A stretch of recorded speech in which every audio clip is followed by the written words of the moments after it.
सबसे पहली बात यह है कि जो आपके पास सेमीकंडक्टर मटेरियल्स होते हैं, ठीक है, उनकी जो रेजिस्टिविटी होती है या फिर उनकी जो कंडक्टिविटी होती है, अगर मैं बोलूँ तो उनकी जो कंडक्टिविटी है ना, ये वाला part, that is the conductivity. और ये आपके पास क्या होता है, रेजिस्टिविटी। ठीक है, रो आपके पास रेजिस्टिविटी होता है, ये तो पता ही होगा। हाँ ठीक है, ये आपके पास रेजिस्टिविटी होती है और सिग्मा आपके पास कंडक्टिविटी होती है, दैट इज द कंडक्टिविटी। ये आपके पास कंडक्टिविटी होती है और ये भी पता होगा कि सिग्मा इक्वल टू 1/रो, ये इनके बीच में रिलेशन होता है।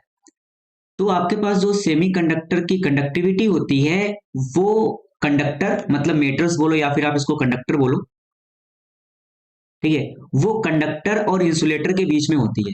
क्या मैंने बोला, कंडक्टिविटी जो होती है सेमीकंडक्टर की, आप यहां से देख भी सकते हो, conductivity of semi conductor materials, semi conductor lies between conductor and insulator. ठीक है, कंडक्टर एंड इंसुलेटर। ठीक है, तो आप कोई एक डाटा याद रख लो, चाहे आप रेजिस्टिविटी याद रख लो, चाहे आप कंडक्टिविटी याद रख लो, आपके अकॉर्डिंग है। आप उसको रिवर्स कर दोगे, उसका रेसिप्रोकल मतलब 1/, कर दोगे, तो आपके पास दूसरा रिजल्ट आ जाएगा। ठीक है, तो आप कोई तो एक तो याद ही रख लेना, चाहे आप कंडक्टिविटी याद रख लेना, चाहे आप रेजिस्टिविटी याद रख लेना, जो भी आपको आसान लगे। ठीक है, क्योंकि कभी काल एमसीक्यू में ये डाटा पूछ किए जाते हैं कि मेटल्स की कंडक्टिविटी किसके बीच में होती है या फिर कंडक्टर की कंडक्टिविटी किसके बीच में होती है, सेमीकंडक्टर और इंसुलेटर, इन सब की। तो आपको ऑर्डर पता होना चाहिए। ठीक, जैसे आपके पास कंडक्टर है, उसकी कंडक्टिविटी का रेंज क्या है, 10⁻² से 10⁻8।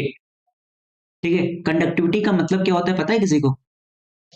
कंडक्टिविटी का मतलब है कि कितने इलेक्ट्रॉन फ्री है, मतलब कितना ज्यादा आपके पास इलेक्ट्रॉन फ्री है करंट को फ्लो कराने के लिए, बेसिकली वो बताती है आपके पास कंडक्टिविटी। बेसिकली करंट के बारे में आइडिया देने वाला ये एक टर्म है कंडक्टिविटी। तो अगर देखो यहाँ से सबसे ज्यादा कंडक्टिविटी किसकी है, मेटल्स की है या फिर कंडक्टर की है, इसका मतलब कंडक्टर में जो आपका करंट है वो सबसे ज्यादा फ्लो होता होगा। उसके बाद सबसे कम किसका है, इंसुलेटर का, 10⁻1 से 10⁻19 के ऑर्डर का। ठीक है, तो हमको पता भी होता है कि इंसुलेटर में हमारे पास कोई भी इलेक्ट्रॉन फ्री होते ही नहीं है कि वो आपके करंट को फ्लो करा सके। उसके बाद बीच में आपके पास आता है सेमीकंडक्टर, जिसकी कंडक्टिविटी कंडक्टर और इंसुलेटर के बीच में होती है, वो हमारे पास सेमीकंडक्टर होते हैं। पहले इसमें किसी को डाउट नहीं होना चाहिए। ठीक है, अब बात यह है कि सेमीकंडक्टर का हम यूज क्यों करते हैं, सेमीकंडक्टर का हम यूज क्यों करते हैं? तो सेमीकंडक्टर को यूज करने का जो रीजन है वो ये है कि सेमीकंडक्टर में आप करंट को कंट्रोल कर सकते हो। कैसे कंट्रोल कर सकते हो?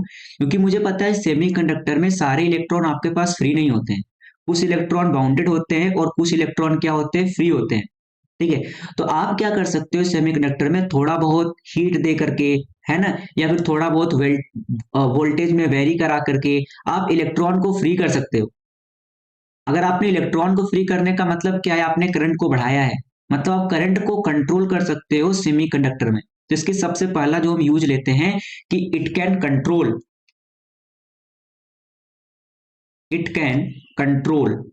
The number of charge carrier, control the number of charge carrier. Charge carrier का क्या मतलब है, जो करंट को फ्लो कराएंगे।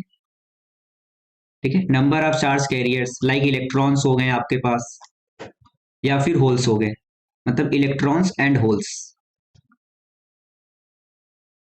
ठीक है, with small intensity of light या फिर heat, with small intensity of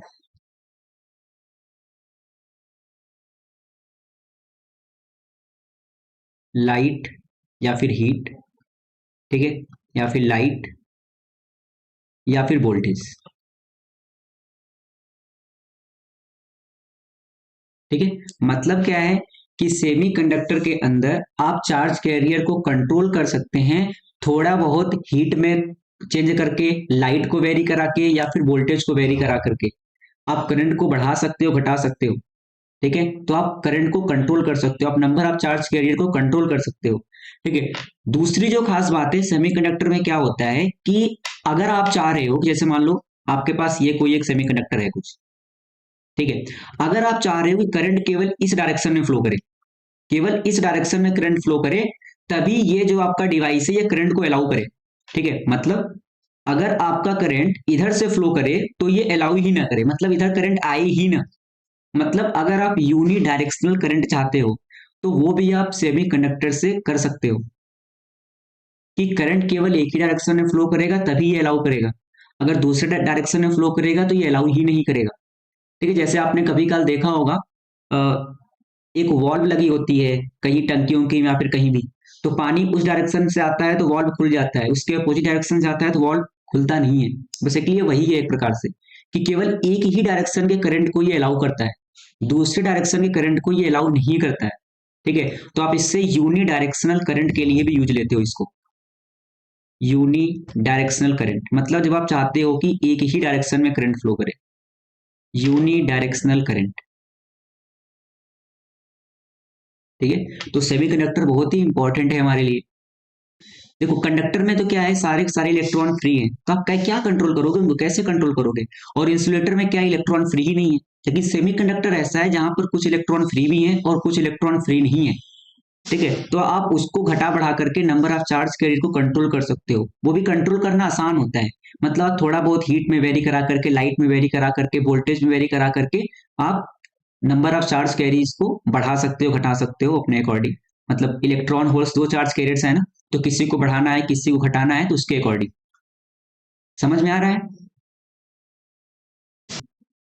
तो अब उसके बाद इसमें जो सबसे इंपॉर्टेंट है ना वो आपके पास है एनर्जी बैंड। ठीक है, एनर्जी बैंड को समझने का ट्राई करना। ठीक है, जैसे अगर मैं एक आइसोलेटेड एटम की बात करूं, तो आइसोलेटेड एटम का मतलब क्या होता है, केवल एक एटम। आइसोलेटेड एटम का मतलब है केवल आपके पास एक एटम है। ठीक है, अब आप खुद सोच के देखो, अगर आपको थोड़ा बहुत बोर्ड्स मॉडल पता हो, तो अगर आपके पास केवल एक आइसोलेटेड एटम है तो उस आइसोलेटेड एटम में जो इलेक्ट्रॉन होते हैं वो कहीं भी नहीं पाए जाते हैं, उनकी एक फिक्स्ड एनर्जी लेवल्स होती हैं। केवल वो उसी एनर्जी लेवल्स में आप इलेक्ट्रॉन को पा सकते हो एटम के चारों तरफ, मतलब न्यूक्लियस के चारों तरफ। आपने पढ़ा होगा ना n=1, n=2, आपके पास जो एनर्जी लेवल्स होते हैं। हाँ, इलेक्ट्रॉन्स केवल उन्हीं एनर्जी लेवल्स में आपके पास पाए जाते हैं, उनके बीच में कहीं पर भी आपको इलेक्ट्रॉन आप नहीं पाओगे। तो बेसिकली मैं वही बताना चाहता हूं कि आइसोलेटेड एटम में आपके पास जो इलेक्ट्रॉन्स होते हैं according to the Bohr models, ठीक है, वो डिपेंड करता है कि आपका इलेक्ट्रॉन किस ऑर्बिट में घूम रहा है, और ऑर्बिट भी आपके पास फिक्स होता है। मतलब आपने ये देखा होगा ना कि आपके पास n=1 था ग्राउंड स्टेट, ठीक है, जिसकी एनर्जी थी -13.6 इलेक्ट्रॉन वोल्ट, अगर मैं हाइड्रोजन एटम के लिए बात करूं तो। ठीक है, उसके बाद n=2 है, तो n=2 पर आपके पास एनर्जी कितनी होती थी, -3.4 इलेक्ट्रॉन वोल्ट। फिर आप इससे ऊपर जाते थे n=3 में, तो जैसे जैसे आप ऊपर मूव करते रहते थे आपकी एनर्जी बढ़ती रहती थी 1.51 इलेक्ट्रॉन वोल्ट। फिर आप इससे ऊपर जाते थे n=4 में, तो आपकी एनर्जी कितनी हो जाती थी, माइनस का 0.85 इलेक्ट्रॉन वोल्ट अप्रॉक्स। फिर जिस दिन आप n=इन्फाइनाइट तक पहुंचते थे तो आपकी एनर्जी जीरो हो जाती थी, यहाँ पर एनर्जी आपके पास जीरो हो जाती थी। तो जैसे जैसे आप ऊपर मूव करते थे आपकी एनर्जी बढ़ती थी। ठीक है, और इलेक्ट्रॉन केवल इन्हीं एनर्जी लेवल्स में एग्जिस्ट करते थे, जो एनर्जी लेवल्स -13.6 इलेक्ट्रॉन वोल्ट के करस्पॉन्डिंग है। उसके बाद दूसरा एनर्जी लेवल यहाँ पर आएगा, उसके बाद यहाँ पर आएगा, मतलब इसके बीच में आपको इलेक्ट्रॉन कहीं नहीं देखने को मिलेंगे। अगर आपके पास एक आइसोलेटेड एटम है तो वो एक फिक्स्ड एनर्जी लेवल्स में ही रहेंगे, न्यूक्लियस के चारों तरफ जिसमें वो रिवॉल्व करते रहते हैं। अगर आपके पास एटम का ये न्यूक्लियस है, तो आपका पहला, ये बोर्ड्स मॉडल पढ़ा होगा ना आपने, radius of length Bohr orbit, तो वहां से आपको ये डिस्टेंस भी पता लगता है कि पहला आपके पास ऑर्बिट यहाँ पर होगा, दूसरा ऑर्बिट आपके पास लेट सपोज यहाँ पर होगा, ठीक है, तीसरा ऑर्बिट आपके पास यहाँ पर होगा। देखना ध्यान से, तीसरा ऑर्बिट आपके पास लेट सपोज ये है। ठीक है, तो केवल इन्हीं में इलेक्ट्रॉन पाए जाएंगे ना, जैसे ये n=1 वाला है, फिर ये n=2 है इसका, और फिर ये n=3 है। और एनर्जी आपके पास पता है यही तो है बेसिकली, इसी को तो मैंने स्ट्रेट लाइन में रिप्रेजेंट किया है ऊपर एनर्जी लेवल्स को। ठीक है, तो बस मैं ये बताना चाहता हूं कि अगर आपके पास एक आइसोलेटेड एटम है तो अकॉर्डिंग टू बोर क्या है, आइसोलेटेड एटम में जो आपके पास इलेक्ट्रॉन होंगे वो डिस्क्रीट एनर्जी लेवल्स में पाए जाएंगे, मतलब फिक्स्ड एनर्जी लेवल्स हैं, केवल उन्हीं एनर्जी लेवल्स में आपको इलेक्ट्रॉन दिखेगा और कहीं पर भी आपको नहीं दिखाई देगा। ऐसा होता है। ठीक है, लेकिन आप सोचो आइसोलेटेड एटम का तो मतलब ये है कि आपने एक एटम लिया है, एक एटम, ठीक है। आप सोचो, आप जो सेमीकंडक्टर यूज करते हो, मेनली आप यूज करते हो जर्मेनियम और सिलिकॉन। ठीक है। तो जब आप सेमीकंडक्टर यूज करोगे जर्मेनियम या सिलिकॉन का, क्या आप उसका एक एटम लोगे? आप तो कुछ अमाउंट लोगे ना, 1 ग्राम, 2 ग्राम, 3 ग्राम, 4 ग्राम, ऐसा कुछ। हाँ, ठीक है। जैसे अगर मैं बात करूं एनर्जी बैंड इन क्रिस्टल, क्योंकि आपके लिए तो आप क्रिस्टल लोगे, मतलब आप कुछ अमाउंट लोगे, आप एक आइसोलेटेड एटम एटम तो लोगे नहीं।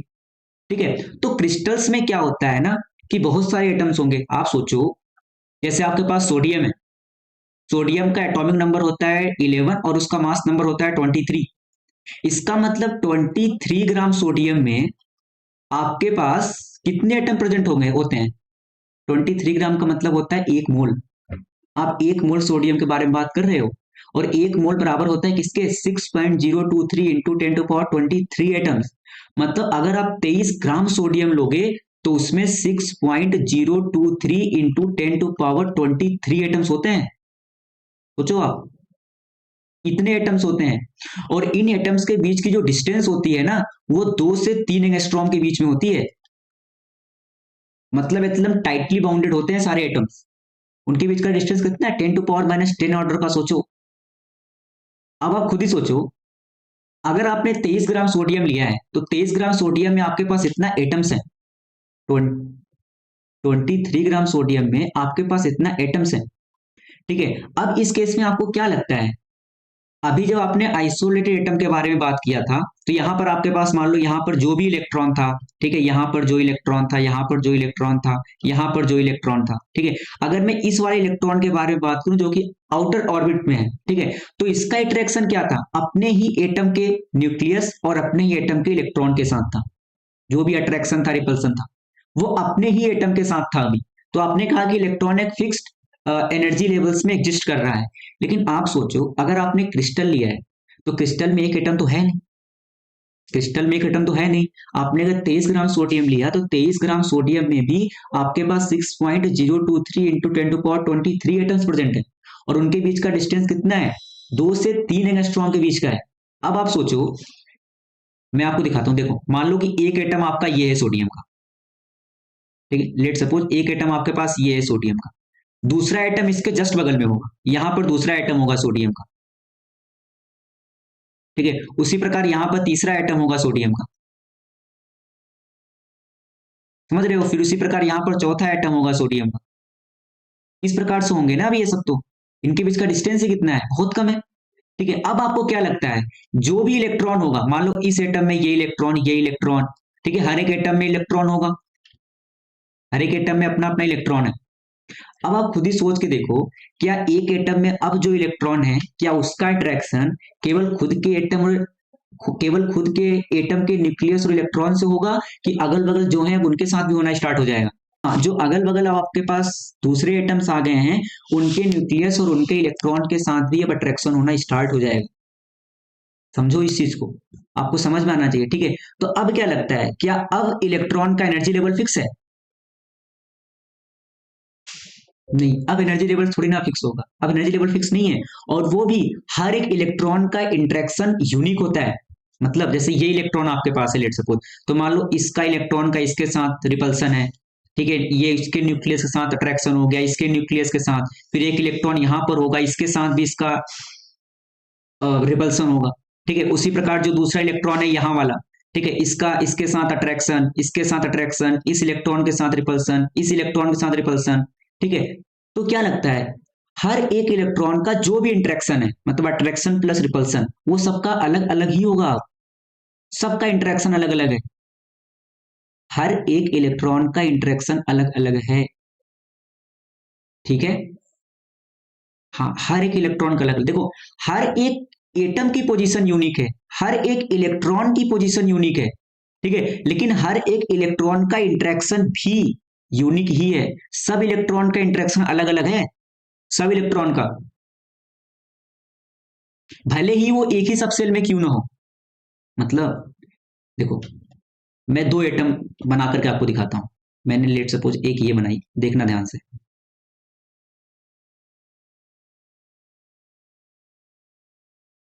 लेट सपोज एक एटम ये है,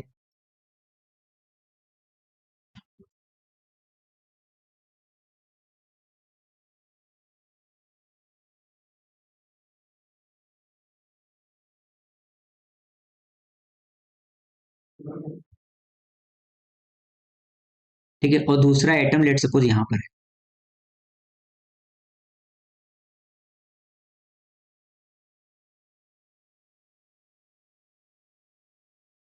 ठीक है, अब ध्यान से देखना, मान लो आपके पास ये एक सबसेल है जिसमें आपके पास 2 इलेक्ट्रॉन है। ठीक है, और फिर आउटर वाले में लेट सपोज आपके पास 3 इलेक्ट्रॉन है, जो भी। ठीक है, सेम कहानी लेट सपोज यहां भी है, इसमें 2 इलेक्ट्रॉन है और इसमें 3 इलेक्ट्रॉन है। ठीक है, अब ध्यान से देखना, ये वाला जो इलेक्ट्रॉन है, ये वाला जो इलेक्ट्रॉन है, इसका इसके साथ भी इंटरेक्शन होगा, इस वाले इलेक्ट्रॉन के साथ भी, इसका इस वाले इलेक्ट्रॉन के साथ तो होगा ही होगा खुद के। ठीक है, साथ ही साथ इस एटम के न्यूक्लियस के साथ भी होगा। ठीक है, अगल बगल और सारे एटम्स होंगे उनके साथ भी होगा। ठीक है, और दूसरा मैं इसी सबसेल के इस इलेक्ट्रॉन के बारे में बात कर रहा हूं, ये वाला जो इलेक्ट्रॉन है, इसका लेट सपोज इसके साथ होगा कुछ। ठीक है, उसी प्रकार इस इलेक्ट्रॉन इसके न्यूक्लियस के साथ होगा। ठीक है, इस इलेक्ट्रॉन के साथ भी इसके बीच में कुछ इंटरेक्शन होगा। ठीक है, तो मैं ये बोल रहा हूं, इस वाले इलेक्ट्रॉन का जो इंटरेक्शन है और इस वाले इलेक्ट्रॉन का जो इंटरेक्शन है, वो भी अलग अलग ही होगा, चाहे वो एक ही सबसेल में पाए जाने वाले इलेक्ट्रॉन क्यों ना हो, एक एटम के। लेकिन उनका जब इंटरेक्शन जो होगा दूसरे इलेक्ट्रॉन दूसरे न्यूक्लियस के साथ, वो भी अलग अलग ही होगा। ठीक है, तो मैंने क्या बोला ना अभी, बस मैं इतना चीज बोला हूं कि each atom has unique position, has unique position. हर एक एटम की पोजीशन यूनिक है। ठीक है, हर एक एटम की पोजीशन यूनिक है और हर एक इलेक्ट्रॉन की पोजीशन भी यूनिक है।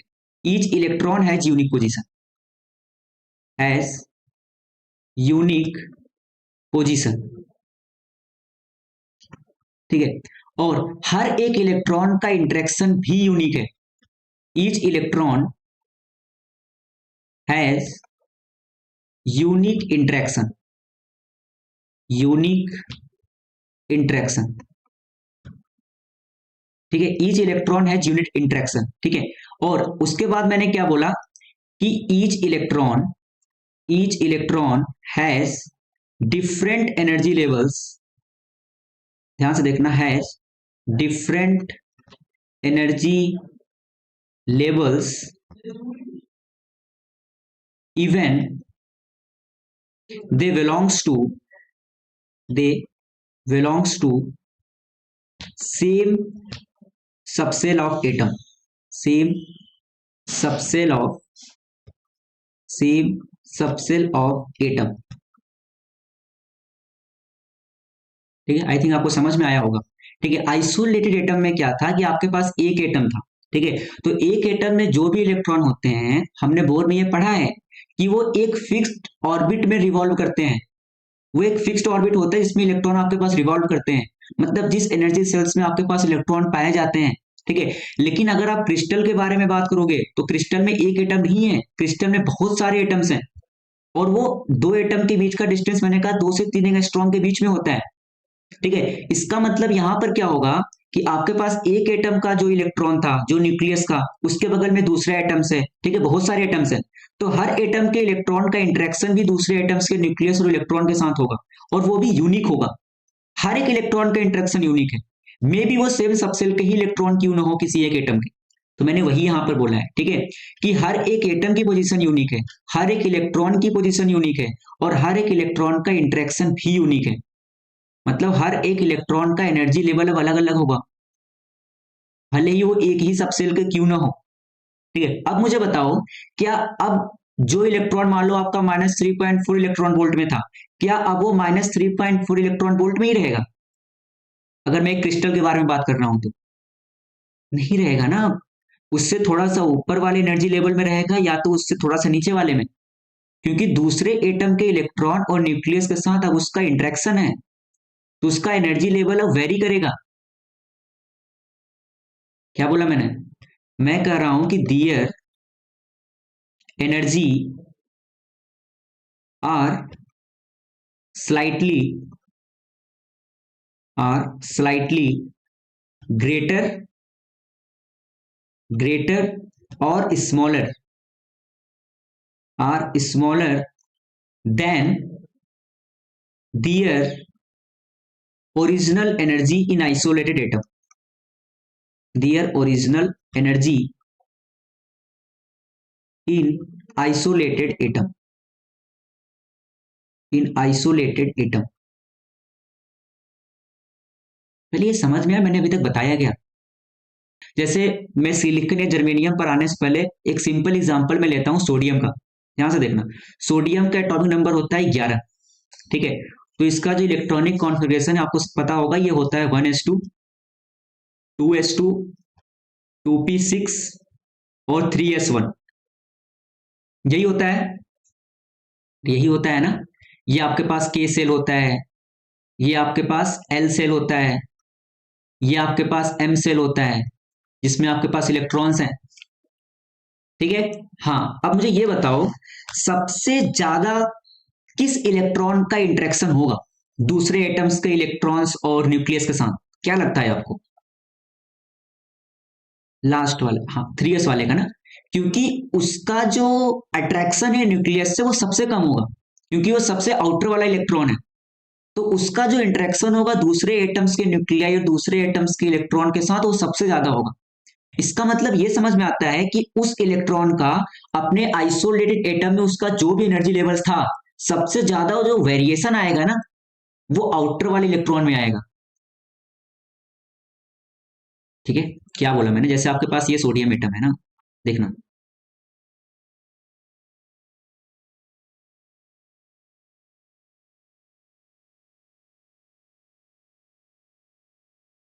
ठीक है, ये आपके पास अगर सोडियम एटम है तो इस वाले में तो आपके पास 2 इलेक्ट्रॉन है। ठीक है, इस वाले में आपके पास 8 इलेक्ट्रॉन है, ये 2, 3, 4, 5, 6, 7 और 8, और यहां पर आपके पास 1 इलेक्ट्रॉन है आउटर वाले में।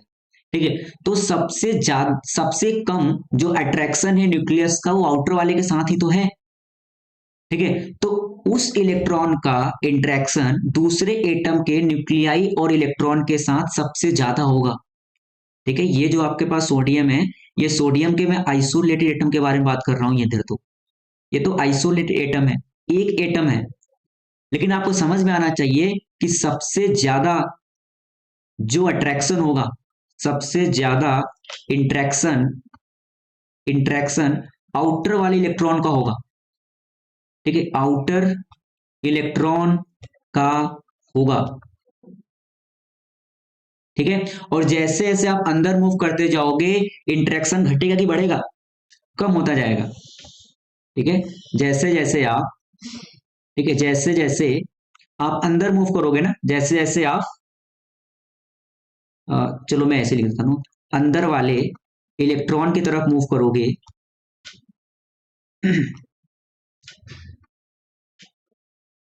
अंदर वाले इलेक्ट्रॉन की तरफ मूव करोगे मूव करोगे तो वैसे वैसे क्या होगा, इंट्रैक्शन घटेगा, इंट्रैक्शन घटेगा। ये ठीक है, इंट्रैक्शन कम होगा। ठीक है, तो ये आपको समझ में आना चाहिए, क्योंकि जो आउटर इलेक्ट्रॉन है ना, न्यूक्लियस का सबसे कम अट्रैक्शन उसी इलेक्ट्रॉन के साथ है। तो उस इलेक्ट्रॉन का इंटरेक्शन सबसे ज्यादा होगा किसके साथ, जो दूसरे इलेक्ट्रॉन्स होंगे। ठीक है, और जैसे जैसे आप अंदर आते जाओगे इंटरेक्शन कम होता जाएगा, कि सबसे ज्यादा इंटरेक्शन आउटर वाले इलेक्ट्रॉन को होता है। सबसे आसान होता है आउटर इलेक्ट्रॉन को फ्री कराना, क्योंकि उसकी आयोनाइजेशन एनर्जी सबसे कम होती है, सबसे कम आयोनाइजेशन एनर्जी आउटर वाले इलेक्ट्रॉन की होती है। ठीक है, समझना। और जैसे जैसे आप अंदर आते जाओगे इलेक्ट्रॉन को फ्री कराना डिफिकल्ट होता जाता है, क्योंकि उनकी आयोनाइजेशन एनर्जी बढ़ती जाती है। ठीक है, आई थिंक ये आपको समझ में आ रहा होगा। ठीक है, उसके बाद लेट सपोज में अगर मैं 1 मोल सोडियम एटम के बारे में बात करूं, देखना 1 मोल सोडियम एटम, तो 1 मोल सोडियम एटम में आपके पास 6 × 10⁻23 एटम्स होते हैं अप्रोक्स। ठीक है, समझना। जैसे इसका इलेक्ट्रॉनिक कॉन्फ़िगरेशन आपके पास अभी था 1s2, 2s2, 2p6 और 3s2, सॉरी 3s1। ठीक है, अब आप ध्यान समझना, अभी आपने बात किया क्रिस्टल में होता क्या है कि हर एक इलेक्ट्रॉन का एनर्जी लेवल अलग अलग होता है, क्योंकि हर एक इलेक्ट्रॉन का इंटरेक्शन यूनिक है, हर एक इलेक्ट्रॉन का इंटरेक्शन यूनिक है। ठीक है, अब आप मुझे बताओ, अगर आपने 1 मोल सोडियम एटम लिया है, मतलब आपने 6 × 10⁻23 एटम्स लिया है, किसका? सोडियम का। इतना एटम आपने सोडियम का लिया है। अब आप मुझे ये बताओ, ये तो आप एक सोडियम एटम के इलेक्ट्रॉनिक कॉन्जुगेशन के बारे में बात कर रहे हो। आपके पास कितने एटम है? 6 × 10⁻23 एटम्स है। अब मुझे ये बताओ, जो ये 3s वाला है, ठीक है, इसमें कितने एनर्जी लेवल्स होंगे, या फिर इसमें कितने स्टेट्स होंगे? 3s में देखो, एस सबसेल में 2 स्टेट होते हैं इलेक्ट्रॉन को फिल करने के लिए, दो। एक सोडियम एटम में 2 होता है। तो आपके पास 6 × 10⁻23 एटम्स है, मतलब आपके पास 2 × 6 × 10⁻23 एनर्जी लेवल्स होंगे, जिसमें से फिल कितना है? 1 × 6 × 10⁻23, क्योंकि इलेक्ट्रॉन, समझ में आ रहा है? आउटर में इलेक्ट्रॉन एक है ना। देखो, स्टेट तो 2 हैं, 2 में इलेक्ट्रॉन आ सकते हैं, ठीक है, लेकिन आउटर सेल में है ही आपके पास एक इलेक्ट्रॉन, एक सोडियम एटम में। तो अगर आप 1 मोल सोडियम एटम के बारे में बात करोगे, तो 1 मोल आपके पास इलेक्ट्रॉन फिल होंगे, और उतना मतलब उतना एनर्जी लेवल्स आपके पास फिल होगा। उसी प्रकार इसमें अगर आप बात करोगे, तो इसमें आपके पास 6 × 10⁻23 एनर्जी लेवल्स होंगे। समझो आप, ठीक है, इतना आपके पास क्या होगा? एनर्जी लेवल्स होगा। अब समझना, अगर मैं यहां पर आपको एनर्जी लेवल्स दिखाऊं ना, तो कुछ ऐसा, ध्यान से देखना मैं क्या दिखा रहा हूं। आपके पास 1s सबसे नीचे होगा, ये आपके पास होगा 1s। फिर थोड़ा सा ऊपर जाने पर आपके पास यहां पर होगा 2s, ये आपके पास 2s है, ठीक है। फिर आप इससे ऊपर जाओगे, तो यहां पर आपके पास आएगा 2p। फिर आप इससे ऊपर जाओगे, तो यहां पर आपके पास आएगा 3s, ठीक है, यहां पर आपके पास आएगा 3s। अब ध्यान से समझना, सबसे ज्यादा इंटरेक्शन किस इलेक्ट्रॉन का है? आउटर वाले सेल में जो इलेक्ट्रॉन है, उसका इंटरेक्शन सबसे ज्यादा है, मतलब सबसे ज्यादा एनर्जी वेरी उसकी करेगी। जैसे मान लो 3s का, जो 3s एनर्जी लेवल है, मान लो इसका एनर्जी अगर आइसोलेटेड एटम था, तो मान लो 30 इलेक्ट्रॉन वोल्ट थी, ठीक है, 30 इलेक्ट्रॉन वोल्ट थी, ठीक है। अब जैसे आप Na सोडियम एटम के बारे में बात करोगे, ठीक है, अब वो एनर्जी वेरी करेगी, मतलब 30 इलेक्ट्रॉन वोल्ट अगर इसकी थी ना 3s में, तो 30 इलेक्ट्रॉन वोल्ट में जितने भी इलेक्ट्रॉन थे आइसोलेटेड एटम में, वो सब अभी उसी में थे, एक ही एनर्जी सेल में थे, ठीक है। लेकिन अब जैसे वहां पर बहुत सारे एटम्स आ गए, अब उस वाले सेल में जो भी आपके पास इलेक्ट्रॉन था, सब इलेक्ट्रॉन का इंटरेक्शन यूनिक है दूसरे के साथ, तो हर एक इलेक्ट्रॉन का एनर्जी लेवल भी अलग अलग हो जाएगा। किसी का उससे कम होगा 30 इलेक्ट्रॉन वोल्ट से, किसी का उससे ज्यादा होगा एनर्जी लेवल। तो यहां पर एक बैंड गैप बन जाता है बेसिकली, कि मान लो अगर 30 इलेक्ट्रॉन वोल्ट था, तो कुछ ये वेरी करेगा, लेट सपोज 28 से 32 के बीच में, कि इसके बीच में आपके पास सारे एनर्जी लेवल्स आ जाएंगे, जितने भी हैं। जैसे आपके पास इतना एनर्जी लेवल्स है ना, ये इतने एनर्जी लेवल्स हैं, तो यहां पर जो बैंड गैप बनेगा ना, जैसे लेट सपोज ये आपके पास बैंड गैप बना, तो इसके बीच में ही आपके पास सारे एनर्जी लेवल्स हैं, 2 × 6 × 10⁻23 एनर्जी लेवल्स इसके बीच में आ जाएंगे सब। सोचो, क्योंकि हर एक इलेक्ट्रॉन का एनर्जी लेवल अलग अलग होगा, क्योंकि हर एक इलेक्ट्रॉन का इंटरेक्शन अलग अलग है, ठीक है। और आपको यह भी समझ में आ रहा होगा, एनर्जी लेवल्स इतने हैं, लेकिन क्या सब एनर्जी लेवल्स में इलेक्ट्रॉन है क्या फिल? क्या हर एक एनर्जी लेवल्स में इलेक्ट्रॉन फिल है? नहीं है, क्योंकि, हाँ, क्योंकि आउटर में आपके पास एक एटम में एक इलेक्ट्रॉन था, तो Na एटम में Na इलेक्ट्रॉन ही होगा, लेकिन आपके पास एनर्जी लेवल्स कितना है? 2n है, मतलब कुछ एनर्जी लेवल्स खाली होंगे और कुछ फिल होंगे। आपको ये भी समझ में आता होगा, ठीक है। फिर जैसे आप 2p की तरफ मूव करोगे, ठीक है, मैं 2p को थोड़ा सा नीचे लेता हूं। जैसे आप 2p की तरफ मूव करोगे, अब वो जो वेरिएशन था ना, वो कम हो जाएगा।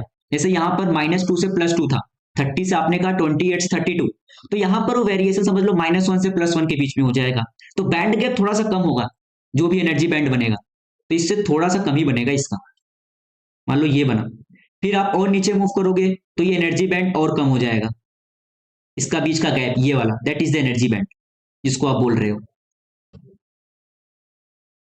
ये आपके पास एनर्जी बैंड है, ठीक है। और जब आप बिल्कुल नीचे आ जाओगे ना इस वाले पर 1s वाले पे, तो यहां पर आपके पास बैंड गैप बनेगा भी नहीं, ये बिल्कुल ऐसा ही रहेगा। इसका क्या मतलब है? इसका मतलब ये है कि आप ये कह रहे हो कि इनर वाला आपके पास जो इलेक्ट्रॉन है वो नेबरिंग एटम से इंटरेक्शन उसका है ही नहीं, वो बिल्कुल अनइफेक्टेड है, कोई इंटरेक्शन नहीं है उसका। तो वही तो हमने बात किया था कि आउटर वाले का इंटरेक्शन सबसे ज्यादा होता है, और जैसे जैसे आप नीचे आओगे इंटरेक्शन कम होता जाएगा, कम होता जाएगा, कम होता जाएगा। और हम ऐसा बोल रहे हैं कि जो सबसे इनर वाला ऑर्बिट है, जो सबसे इनर वाला सेल है, उसका इंटरेक्शन तो है ही नहीं। ठीक है, inner electrons are unaffected unaffected by neighboring atom, by neighboring atom।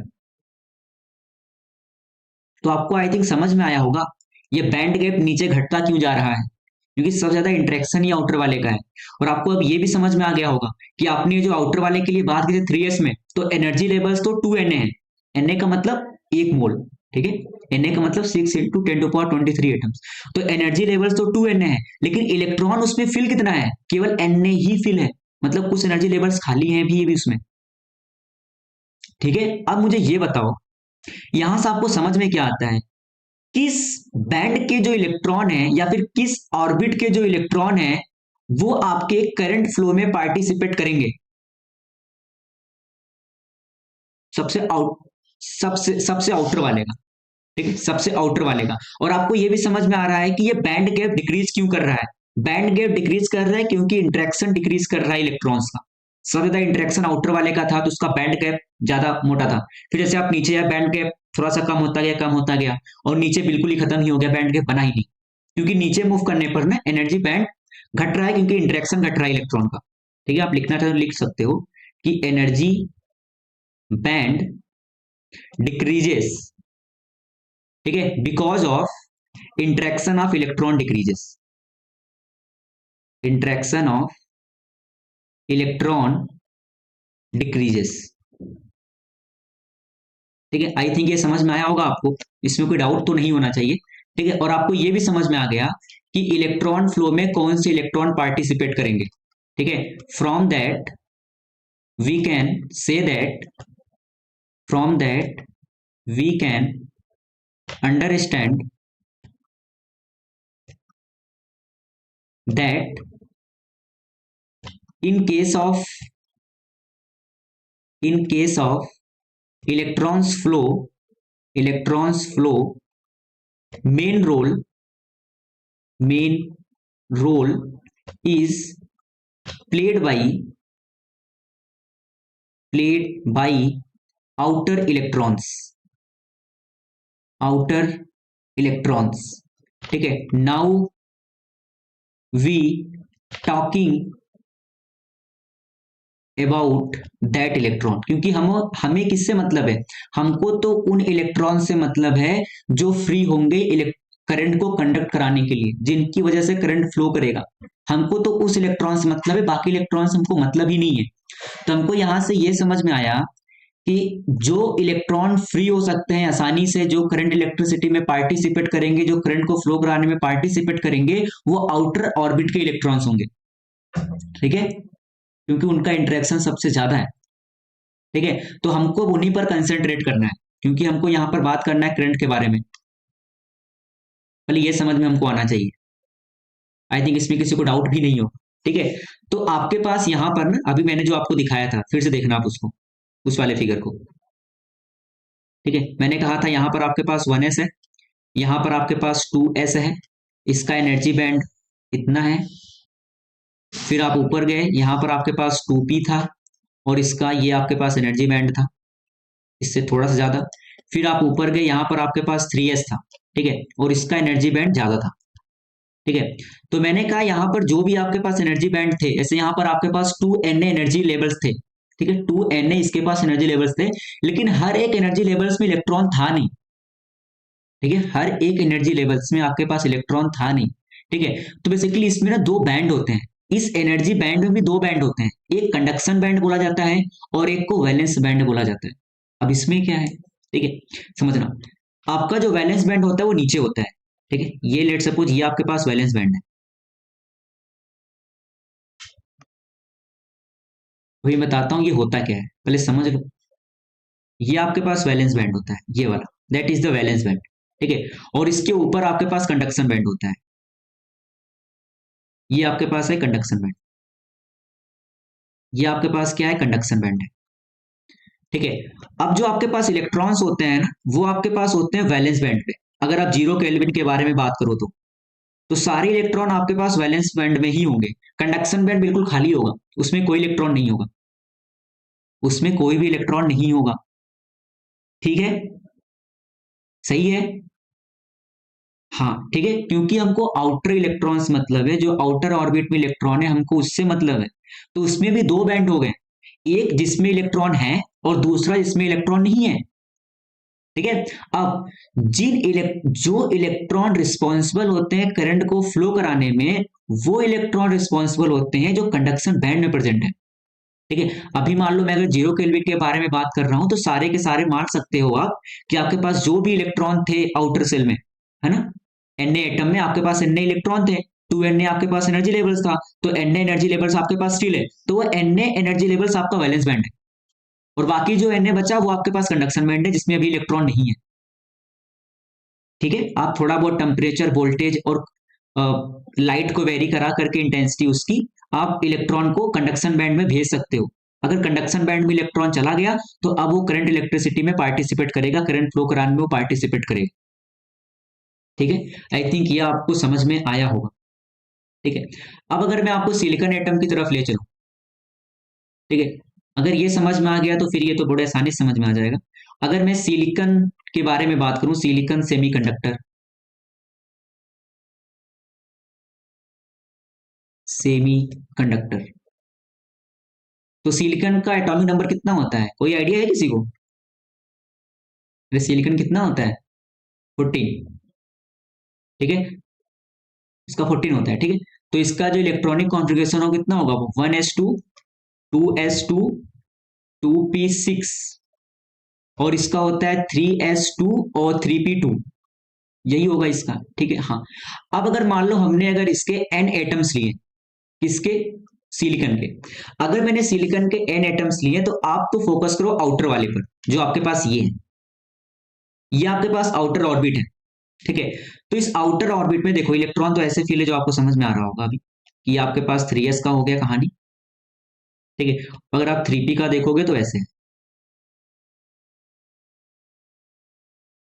ये आपके पास 3p है। ठीक है, अब मुझे ये बताओ, अगर आपके पास आपने n एटम लिए हैं तो आउटर वाले में कितने एनर्जी लेवल्स होंगे, कितने एनर्जी लेवल्स होंगे, कितने फील है वो तो बात की बात है, एनर्जी लेवल कितने हैं, 8। ठीक है, 8n एनर्जी लेवल्स होंगे, 8n आपके पास क्या होगा, एनर्जी लेवल्स होगा। क्यों, क्योंकि देखो 6 स्टेट तो आपके पास पी सेल में है, एक एक सिलिकॉन एटम के लिए। ठीक है, और 2 आपके पास एस में है। तो अगर आप एन एटम के लिए बात करोगे, ठीक है, तो वहां पर आपके पास 8n स्टेट्स आएंगे, मतलब 8n एनर्जी लेवल्स आपके पास आएंगी। आपके पास कितनी आएंगी, 8n एनर्जी लेवल्स आएंगी।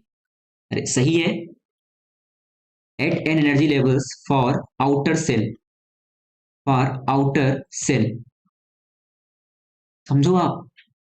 देखो 4 electron in outer orbit, in outer orbit of each silicon atom. अगर आप एक सिलिकॉन एटम के लिए बात करोगे तो उसके आउटर ऑर्बिट में आपके पास 4 इलेक्ट्रॉन है, वो तो आपको समझ में आ रहा है। ठीक है, लेकिन आप सोचो अगर आप एन ए सिलिकॉन एटम के लिए बात करोगे तो आउटर ऑर्बिट में आपके पास कितने इलेक्ट्रॉन होंगे? हाँ, एन ए नहीं, एन एन एन एन, हमने एन लिया है ना, तो एन के बारे में बात करो। हाँ ऑफकोर्स 4n होंगे।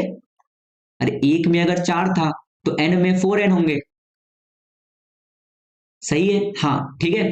और अगर आप बात करो एनर्जीज की, ठीक है, एनर्जी लेवल्स कितने थे, देखो outer energy level available, available for each silicon atom, each silicon atom, देखो आउटर मतलब आउटर आपका जो ऑर्बिट था उसमें कितने एनर्जी लेवल्स अवेलेबल हैं, अगर आप एक सिलिकॉन एटम के लिए बात कर रहे हो तो 6 तो आपके पास होते हैं पी के और 2 आपके पास होते हैं 2 के, तो आपके पास टोटल 8 है। ठीक है, जिसमें आपके पास 2s का है और 6 आपके पास p का है। ठीक है, लेकिन अगेन वही, अगर आप n सिलिकॉन एटम के लिए बात करोगे तो आउटर सेल में जो आपके पास एनर्जी लेवल अवेलेबल है अब वो 8n हो जाएगा, जिसमें से आपके पास 2n तो आपके पास s का होगा और 6n आपके पास p का होगा। और इसमें आपको एक चीज और समझ में आ रहा होगा कि टोटल तो है कितने, 8n स्टेट्स हैं, 8n एनर्जी लेवल्स हैं, और इलेक्ट्रॉन कितने हैं, 4n। तो 4n आर फील्ड होंगे, 4n are field with electron, ठीक है, और 4n आपके पास क्या होंगे, वैकेंट होंगे। सोचो आप, 4n आपके पास फील्ड होंगे और 4n आपके पास क्या होंगे, वैकेंट होंगे। अगर आप 0 केल्विन के बारे में बात करो, एट 0 केल्विन, एट 0 केल्विन, कितने लोग को ये कहानी समझ में आ रही है? देखो, तो ये मैंने बात किया एनर्जी लेवल्स के बारे में, ठीक है। अब अगर जब आप देखोगे ना, ध्यान से देखना, अगर मैं इसके लिए भी वही बना रहा हूं, ठीक है, ये बेसिकली यहां पर एक ग्राफ बनता है किसके किसके बीच में, मैं आपको बताता हूं, देखना ध्यान से। मैं सिलिकॉन के लिए बात कर रहा हूं, ठीक है। इधर आप एनर्जी ले लो, ठीक है, और यहां पर ये ग्राफ है 1/r। और r बेसिकली क्या है, r है एटम के बीच का डिस्टेंस। जैसे एक एटम अगर आपके पास ये है, लेट सपोज एक ये है और दूसरा आपके पास ये है, तो ये जो डिस्टेंस है इसको मैं r बोल रहा हूं। ये इनके बीच का डिस्टेंस r है, दो एटम के बीच का डिस्टेंस r है, ठीक है। अब ध्यान से देखना, मैं बात कर रहा हूं जो आपके पास आउटर स्टेट्स थे, 3s और 3p के बारे में, ठीक है। ध्यान से देखना, मैं बात कर रहा हूं 3s और 3p। तो ये लेट सपोज आपके पास 3s है और ये आपके पास लेट सपोज 3p है, ये आपके पास 3p है। और आपको पता था 3s में आपके पास, जस्ट 1 मिनट, ठीक है, ध्यान से देखना। अब आपको क्या पता था, 3s में आपके पास कितने स्टेट्स थे, 2n स्टेट थे, 2n स्टेट्स, और इसमें 2n इलेक्ट्रॉन भी थे। मतलब इसमें जितनी एनर्जी लेवल्स थी सबके सब फिल है इलेक्ट्रॉन के थ्रू, ठीक है। और 3p में क्या था, 3p में आपके पास 6n तो स्टेट्स हैं, ठीक है, और इलेक्ट्रॉन कितने हैं, तो इलेक्ट्रॉन इसमें 2n ही है, 2n इसमें क्या है, इलेक्ट्रॉन है, ठीक है। मतलब इसमें 6n स्टेट्स क्या है, वैकेंट है, वो फिल नहीं है, ठीक है। अब होगा क्या, अगर आप अभी यहां पर क्या है, 1/r 0 है, 1/r 0 है, मतलब इस पॉइंट पे आपका r इनफाइनाइट को टेंड कर रहा होगा। आप सोचो, सही है कि नहीं? अरे ये 1/r है ना, जैसे जैसे आप इधर मूव करोगे आपका 1/r इंक्रीज करेगा, आपका r तो डिक्रीज करेगा। मतलब एटम पास आते जाएंगे, जैसे आप इस साइड मूव करोगे तो अब इलेक्ट्रॉन के बीच का इंटरेक्शन बढ़ना स्टार्ट होगा, तो एनर्जी लेवल सब क्या करेंगे, फैलना स्टार्ट करेंगी, जो हमने बैंड कैप बताया था, एनर्जी बैंड, ठीक है। अभी तो क्या है, r टेंडिंग टू इनफाइनाइट है, मतलब अभी तो सब एटम आइसोलेटेड है। सोचो आप, अगर दो एटम के बीच का डिस्टेंस इनफाइनाइट है तो उनके बीच में कोई इंटरेक्शन थोड़ी ना है अभी, तो अभी तो सारी कहानी आइसोलेटेड की है, सारे इलेक्ट्रॉन अपने एनर्जी लेवल्स में पड़े हुए हैं, ठीक है। लेकिन जैसे जैसे आप राइट साइड में मूव करते जाओगे उनके बीच का डिस्टेंस क्या होगा, अब कम होता जाएगा, ठीक है। तो होगा क्या, अब ये एनर्जी लेवल्स फैलना स्टार्ट करेंगे, ध्यान से देखो,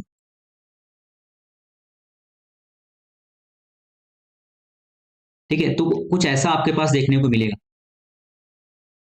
ये कुछ ऐसा,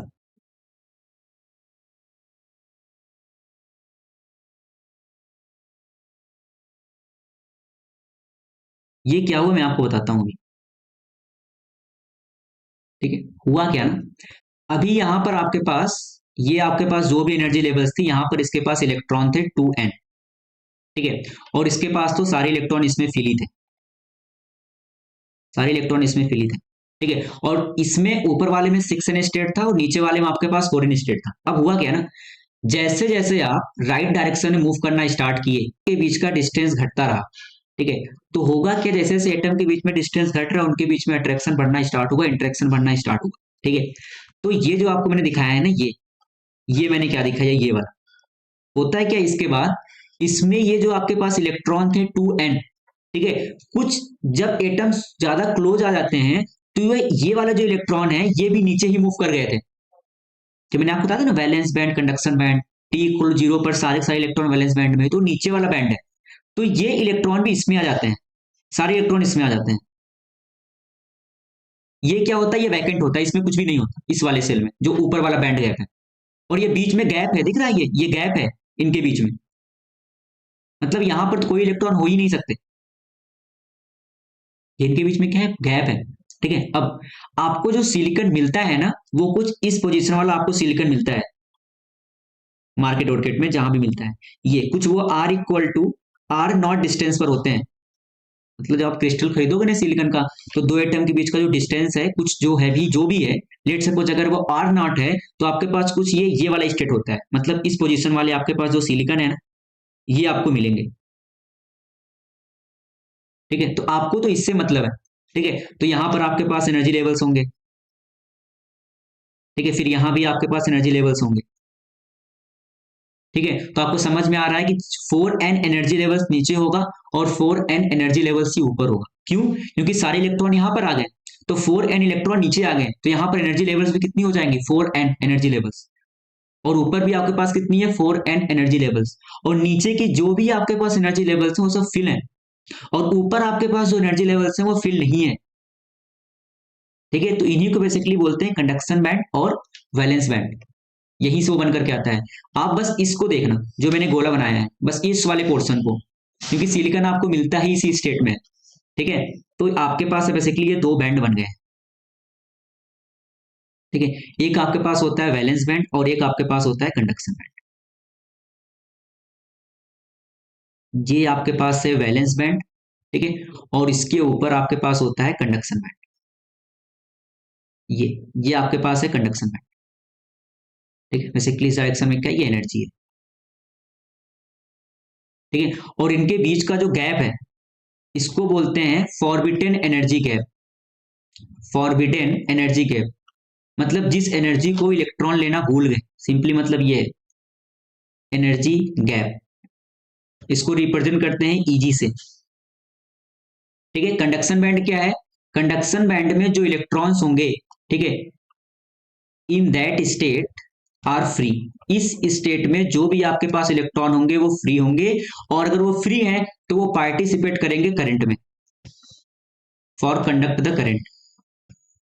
ठीक है, और इसमें आपके पास जो इलेक्ट्रॉन है, ठीक है, आपके पास जो वैलेंस बैंड में इलेक्ट्रॉन है, वो अभी फ्री नहीं है, वो अभी भी एटम के इफेक्ट में है। ठीक है, तो वो करंट को कंडक्ट कराने में भी पार्टिसिपेट नहीं करेंगे। समझना, जो इलेक्ट्रॉन्स अभी एटम के इफेक्ट में है, एटम के इफेक्ट में है, वो आपके एटम होते हैं वैलेंस बैंड में इफेक्ट में है।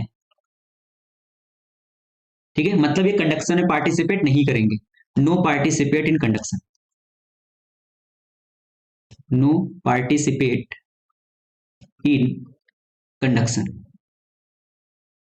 सिंपल सा मतलब ये है कि वैलेंस बैंड में जो इलेक्ट्रॉन होंगे वो अभी भी एटम के इफेक्ट में है, वो फ्री नहीं है, तो वो कंडक्शन में भी पार्टिसिपेट नहीं करेंगे। कंडक्शन में केवल वही इलेक्ट्रॉन पार्टिसिपेट करेंगे जो आपके पास कंडक्शन बैंड में होंगे।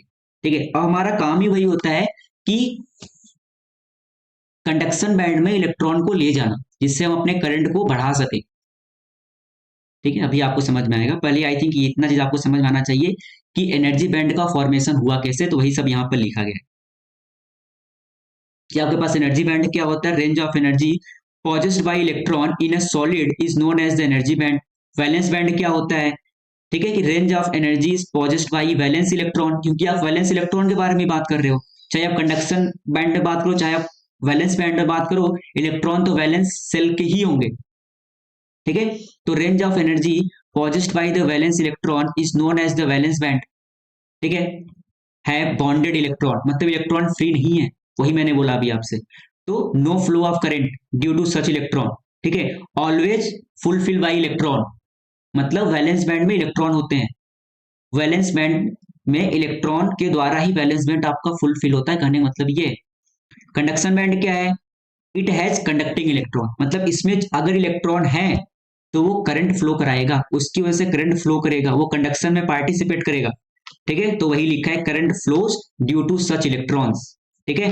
If conduction band is fully empty then current conduction is not possible, मतलब अगर कंडक्शन बैंड में इलेक्ट्रॉन नहीं है तो करंट नहीं फ्लो करेगा। ठीक है, और कंडक्शन बैंड में इलेक्ट्रॉन हो भी सकता है और नहीं भी हो सकता है, वही यहां पर लिखा गया है। ठीक है, लेकिन वैलेंस बैंड में इलेक्ट्रॉन होगा, मतलब वैलेंस बैंड में इलेक्ट्रॉन ही होते हैं ना, वो इलेक्ट्रॉन के थ्रू ही आपके पास फुलफिल होते हैं। ये समझ में आया, वैलेंस बैंड कंडक्शन बैंड होता क्या है, किसमें इलेक्ट्रॉन होगा तो कंडक्शन में पार्टिसिपेट करेगा, और किसमें इलेक्ट्रॉन हो सकता है किसमें इलेक्ट्रॉन नहीं हो सकता है।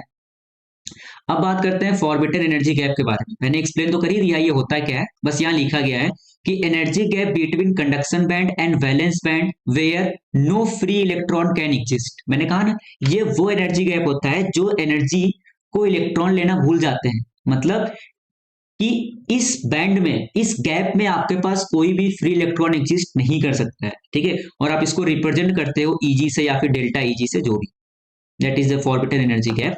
ठीक है, तो width of the forbidden energy gap depends upon the nature of substance. ठीक है, मतलब सिलिकॉन के लिए अलग होगा, जर्मेनियम के लिए अलग होगा, आप कोई दूसरा सेमीकंडक्टर लेके आओगे तो उसके लिए अलग होगा ये विड्थ। ठीक है, width is more then valence electron are strongly attached with nuclei, मतलब विड्थ ज्यादा होगा अगर आपके वैलेंस बैंड में जो इलेक्ट्रॉन हैं, जो अभी भी एटम के प्रभाव में थे, अगर वो ज्यादा अफेक्टेड हैं एटम से, ज्यादा प्रभाव में है एटम के, तो आपका फॉरबिडन एनर्जी गैप उतना ज्यादा होगा।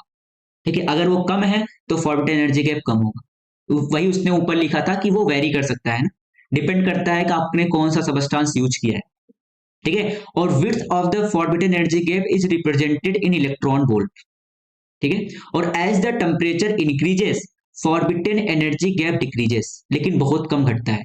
और आपको समझ में आ रहा है घट क्यों रहा है, क्योंकि बेसिकली ना, जो वैलेंस बैंड में इलेक्ट्रॉन थे वो फ्री होंगे, तो अब वो मूव करना स्टार्ट करेंगे कंडक्शन बैंड में, तो थोड़ा बहुत वो घटता है। ठीक है, बहुत स्लाइटली उसने लिखा भी है। ठीक है, और इसका जो फॉर्मूला है फॉरबिडन एनर्जी गैप इजी का, बेसिकली वो क्या होता है, वैलेंस बैंड का जो आपके पास, देखो, higher energy level of valence band. ठीक है, higher energy levels of valence band, मान लो एक बार के लिए मैं इसको ईवी लिख देता हूं। ठीक है, और lowest energy level of conduction band, तो इसके बीच का जो डिफरेंस होता है that is the forbidden energy gap, तो it is the EC minus EV. ये फॉरबिडन एनर्जी गैप का फॉर्मूला है। ईसी क्या है, ईसी आपके पास है lower energy level of conduction band, lower energy level of conduction band. ठीक है, ईवी क्या है, higher energy level of valence band, higher energy level of valence band. ठीक है, कुछ कुछ आया समझ में। अब मुझे ये बताओ कि फॉरबिडन एनर्जी गैप ज्यादा होगा तब कंडक्शन ज्यादा आसानी से होगा, कि फॉरबिडन एनर्जी गैप जितना ज्यादा कम होगा उतने आसानी से कंडक्शन होगा, क्या लगता है। हाँ, जब फॉरबिडन एनर्जी गैप कम होगा, क्योंकि अभी मैंने बोला ना, देखो, अगर आप जीरो केल्विन के बारे में बात कर रहे हो ना, तो सारे इलेक्ट्रॉन आपके पास होते हैं वैलेंस बैंड में, और वैलेंस बैंड में जो इलेक्ट्रॉन होते हैं वो कभी भी कंडक्शन में पार्टिसिपेट नहीं करते हैं, उनकी वजह से कभी करंट फ्लो नहीं करता है। करंट उन इलेक्ट्रॉन की वजह से फ्लो करता है जो आपके पास कंडक्शन बैंड में है, और कंडक्शन बैंड में इलेक्ट्रॉन हो भी सकते हैं नहीं भी हो सकते हैं। जैसे आप जीरो केल्विन के बारे में बात करो, तो जीरो केल्विन में कंडक्शन बैंड में लगभग इलेक्ट्रॉन होते ही नहीं है, तो जीरो केल्विन पर आपका जो सेमीकंडक्टर होता है ना, बेसिकली वो करंट फ्लो नहीं करा सकता। सिंपली आप ये समझो, आप धीरे धीरे टेम्परेचर बढ़ाओगे तो क्या होंगे, कुछ इलेक्ट्रॉन वैलेंस बैंड से कंडक्शन बैंड में जाएंगे। आपको समझ में आ रहा है, वैलेंस बैंड से कंडक्शन बैंड में इलेक्ट्रॉन के जाने का मतलब है आप इनके बीच का जो एनर्जी गैप है उतना एनर्जी आप इलेक्ट्रॉन को दे रहे होगे, तभी इलेक्ट्रॉन मूव कर रहा है उसमें। तो ये जितना कम होगा आपको उतना कम अमाउंट ऑफ एनर्जी देना पड़ेगा। ठीक है, तो ये जितना कम होगा ना गैप, उतना आसान है करंट को फ्लो कराना। ठीक है, तो इसके बेसिस पर भी आप डिफाइन करते हो किसको, कंडक्टर, सेमीकंडक्टर और इंसुलेटर को। ठीक है, जैसे पहले मैंने इनके बारे में तो बात कर ही दिया था, रेजिस्टिविटी और कंडक्टिविटी। ठीक है, और उसके बाद कुछ चीजें और। ठीक है, जैसे थर्मल कॉफिशिएंट ऑफ रेजिस्टेंस नाम की एक चीज होती है, पता है किसी को। जब आप टेम्परेचर को वेरी कराते हो तो आपका रेजिस्टेंस वेरी करता है, आपकी रेजिस्टिविटी वेरी करती है, पता है ना ये बात? तो R equal to R final equal to R initial 1 + alpha delta T, है ना? ये सारी चीजें rho equal to rho naught 1 + alpha delta T. ठीक है, तो ये वो कहानी है। ठीक है, delta T it is the temperature difference, तो आप इसको कैपिटल लिखो। तो ये क्या बोल रहा है कि अगर कंडक्टर है तो आपका अल्फा पॉजिटिव होगा, अगर सेमी कंडक्टर है तो नेगेटिव होगा, इंसुलेटर के लिए भी नेगेटिव होगा। तो इसका मतलब क्या मैं ये बोल सकता हूं कि जब आप टेम्परेचर को इंक्रीज कराओगे तो जो रेजिस्टिविटी है क्या वो इंक्रीज करेगी in the case of conductor, क्योंकि उसका अल्फा पॉजिटिव है। ठीक है, लेकिन वही सेमी कंडक्टर में अगर आप टेम्परेचर को बढ़ाओ तो वो डिक्रीज करेगी क्योंकि उसका अल्फा नेगेटिव है। आपको समझ में आ रहा होगा यहां से? हाँ, ठीक है। और दूसरी बात, कंडक्टर में जो करंट फ्लो करता है वो फ्री इलेक्ट्रॉन की वजह से फ्लो करता है। ठीक है, क्योंकि आप यहां पर देखो, इससे कंडक्टिविटी बहुत ज्यादा है। तो मैंने पहले बताया था कि कंडक्टर में क्या होता है, लगभग सारे इलेक्ट्रॉन ही फ्री होते हैं। ठीक है, तो उसमें करंट फ्लो करता है due to the free electron. लेकिन आपके पास जो सेमीकंडक्टर होता है उसमें कुछ इलेक्ट्रॉन फ्री होते हैं और कुछ इलेक्ट्रॉन फ्री नहीं होते हैं। ठीक है, तो सेमीकंडक्टर में करंट को फ्लो कराने के लिए दो चार्ज कैरियर होते हैं। एक आपके पास इलेक्ट्रॉन होता है और दूसरा आपके पास होल्स होता है। अब ये बात करते हैं होल्स होता क्या है। ठीक है, लेकिन आपको समझ में बस अभी आप ये रखो कि सेमीकंडक्टर में दो चार्ज कैरियर की वजह से आपका करंट फ्लो करता है, एक इलेक्ट्रॉन और दूसरा होल। ठीक है, और इंसुलेटर में क्योंकि कोई इलेक्ट्रॉन फ्री होता ही नहीं है तो उसमें करंट भी नहीं फ्लो करता है। तो इंसुलेटर में कोई करंट फ्लो नहीं करता है क्योंकि इसमें कोई इलेक्ट्रॉन फ्री नहीं है। ठीक है, इसमें क्या है, all electron are free, are electrons are free. ठीक है, मतलब सारे के सारे फ्री इलेक्ट्रॉन है और फ्री इलेक्ट्रॉन ही कंडक्शन में पार्टिसिपेट करेंगे। ठीक है, इसमें क्या है, partially electrons are free, partially electrons are free. ठीक है, और इंसुलेटर में क्या है, नो इलेक्ट्रॉन्स आर फ्री, तो इसमें कोई इलेक्ट्रॉन फ्री है ही नहीं, तो करंट कहां से फ्लो करेगा। ठीक है, दूसरा आपके पास आता है एनर्जी बैंड के हिसाब से। ठीक है, तो देखो आप यहां पर ना, ये आपके पास क्या होगा, कंडक्टर पहला वाला जो फिगर है। तो यहां पर आप देखो, ऊपर आपके पास कंडक्शन बैंड है, नीचे आपके पास वैलेंस बैंड है, और इनके बीच का आप एनर्जी गैप देखो, वो लगभग जीरो है ही नहीं। तो इनके बीच में एनर्जी गैप है ही नहीं, मतलब जो इलेक्ट्रॉन है सबके सब फ्री इलेक्ट्रॉन्स है। ठीक है, लेकिन आप यहां पर देखो, ये आपके पास सेमी कंडक्टर है, सेमी कंडक्टर। ठीक है, तो सेमीकंडक्टर में आप देखो, ये आपके पास कंडक्शन बैंड, ये आपके पास वैलेंस बैंड, तो इसके बीच में कुछ फॉरबिटन एनर्जी गैप है, 1 इलेक्ट्रॉन वोल्ट का। ठीक है, आप इंसुलेटर में बात करो, ये आपके पास क्या इंसुलेटर है, इंसुलेटर है, तो इसमें कम से कम एनर्जी गैप आपका 6 इलेक्ट्रॉन वोल्ट का होता है, मतलब 3 इलेक्ट्रॉन वोल्ट से ज्यादा। ठीक है, वो कुछ यहाँ पर आपको एग्जाम्पल भी दे रखे हैं, आप अगर थोड़ा बहुत इनके बारे में भी आइडिया रखो तो ठीक है, कि लकड़ी हो गई, प्लास्टिक हो गया, डायमंड हो गया। ठीक है, ये सब क्या होते हैं, इंसुलेटर होते हैं, मतलब जिसमें करंट फ्लो नहीं करता है, इलेक्ट्रॉन फ्री नहीं होते हैं। ठीक है, तो आप ये फॉरबिटन एनर्जी गैप के बेसिस पर, एनर्जी बैंड गैप के बेसिस पर भी आप इनको कैटेगराइज करते हो।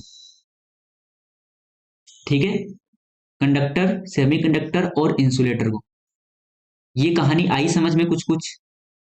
ठीक है, अब मुझे इस क्वेश्चन का आंसर देना जो ये है। चलो बताओ, in a good conductor what is the energy gap between the conduction band and valence band.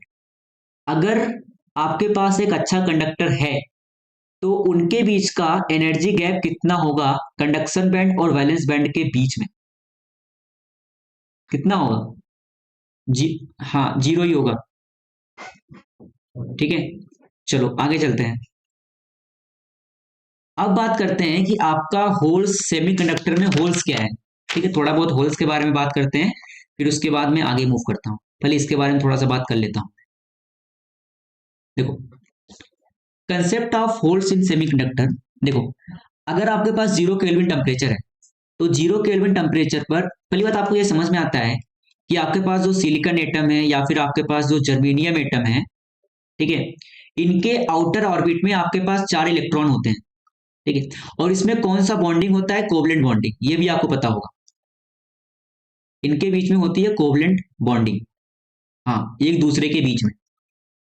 ठीक है, और ये बहुत स्ट्रॉन्ग बॉन्डिंग होती है। ठीक है, तो होगा क्या ना, अगर आप टी इक्वल टू 0 केल्विन पर बात करोगे, तो टी इक्वल 0 केल्विन पर सारे बॉन्ड एक दूसरे से जुड़े हुए हैं, मतलब सारे इलेक्ट्रॉन बाउंडेड है, बॉन्ड बनाएंगे इलेक्ट्रॉन। ठीक है, तो इलेक्ट्रॉन सब क्या है, बाउंडेड है, कोई भी इलेक्ट्रॉन आपके पास फ्री नहीं होगा अगर आप टी इक्वल टू 0 केल्विन के बारे में बात करोगे तो। ठीक है, आगे फिगर होगा, मैं आपको बताता भी हूं। ठीक है, पहले होल्स का क्या मतलब है, होल्स कब बनेगा, जब आप टेम्परेचर को 0 केल्विन से इंक्रीज कराना स्टार्ट करोगे। ठीक है, जब आप टेम्परेचर को बढ़ाओगे ना, तो होगा क्या कि इलेक्ट्रॉन की एनर्जी बढ़ेगी। ठीक है, अगर इलेक्ट्रॉन की एनर्जी बढ़ेगी तो वो क्या करेंगे, एक्साइटेड कर जाएंगे, एक्साइट कर जाएंगे, वो मूव कर जाएंगे कंडक्शन बैंड में। अभी टी इक्वल 0 केल्विन पर सारे इलेक्ट्रॉन तो वैलेंस बैंड में है, जब आपने टेम्परेचर बढ़ाना स्टार्ट किया तो अब इलेक्ट्रॉन क्या करेंगे, वो कंडक्शन बैंड में मूव करने लगते हैं। कहाँ मूव करते हैं, कंडक्शन बैंड में। तो अब जब इलेक्ट्रॉन कंडक्शन बैंड में मूव कर गया, तो इलेक्ट्रॉन की जगह पर क्या क्रिएट हो जाता है, एक होल। ठीक है, समझो यहां पर क्या लिखा है, due to external energy, temperature या फिर रेडिएशन। रेडिएशन मतलब लाइट। आप सोचो, जो आपके पास लाइट आती है, ठीक है, विजुअल रेंज में जो आपके पास लाइट है, ठीक है, उसका जो आपके पास वेवलेंथ का रेंज होता है कितना होता है, वो होता है लगभग 4000 एंगस्ट्रॉम से लेकर के अप्रोक्सीमेट 4000 से 7000 या फिर 8000 समथिंग, ऐसा कुछ होता है। ठीक है, मान लो अगर ये कुछ वेवलेंथ का गैप है, तो आप सोचो एनर्जी आपके पास होती है एच सी बाई लैम्डा, होती है एच सी बाई लैम्डा। ठीक है, तो अगर ये एंगस्ट्रॉम में है तो आप पुट करोगे 1240 है वैसे। देखो, तो ये आपके पास लगभग कितना आएगा, 3 पॉइंट समथिंग। ठीक है, मान लो 3 पॉइंट में इलेक्ट्रॉन वोल्ट के अप्रॉक्स ये आएगा। ठीक है, ये तो मैक्सिमम हो सकता है, और सबसे ज्यादा वेवलेंथ है 8000। तो जब इसको आप पुट करोगे, देखो आपके पास जो लाइट है ना, मैं आपको ये बता रहा हूँ कि जो आपके पास लाइट आ रही है उसकी एनर्जी किसके बीच में होती है, तो आप ये देखो 124 ये और डिवाइड बाई 8000, तो यहां से आपके पास ये अप्रोक्सीमेटली आएगा 1.5 इलेक्ट्रॉन वोल्ट।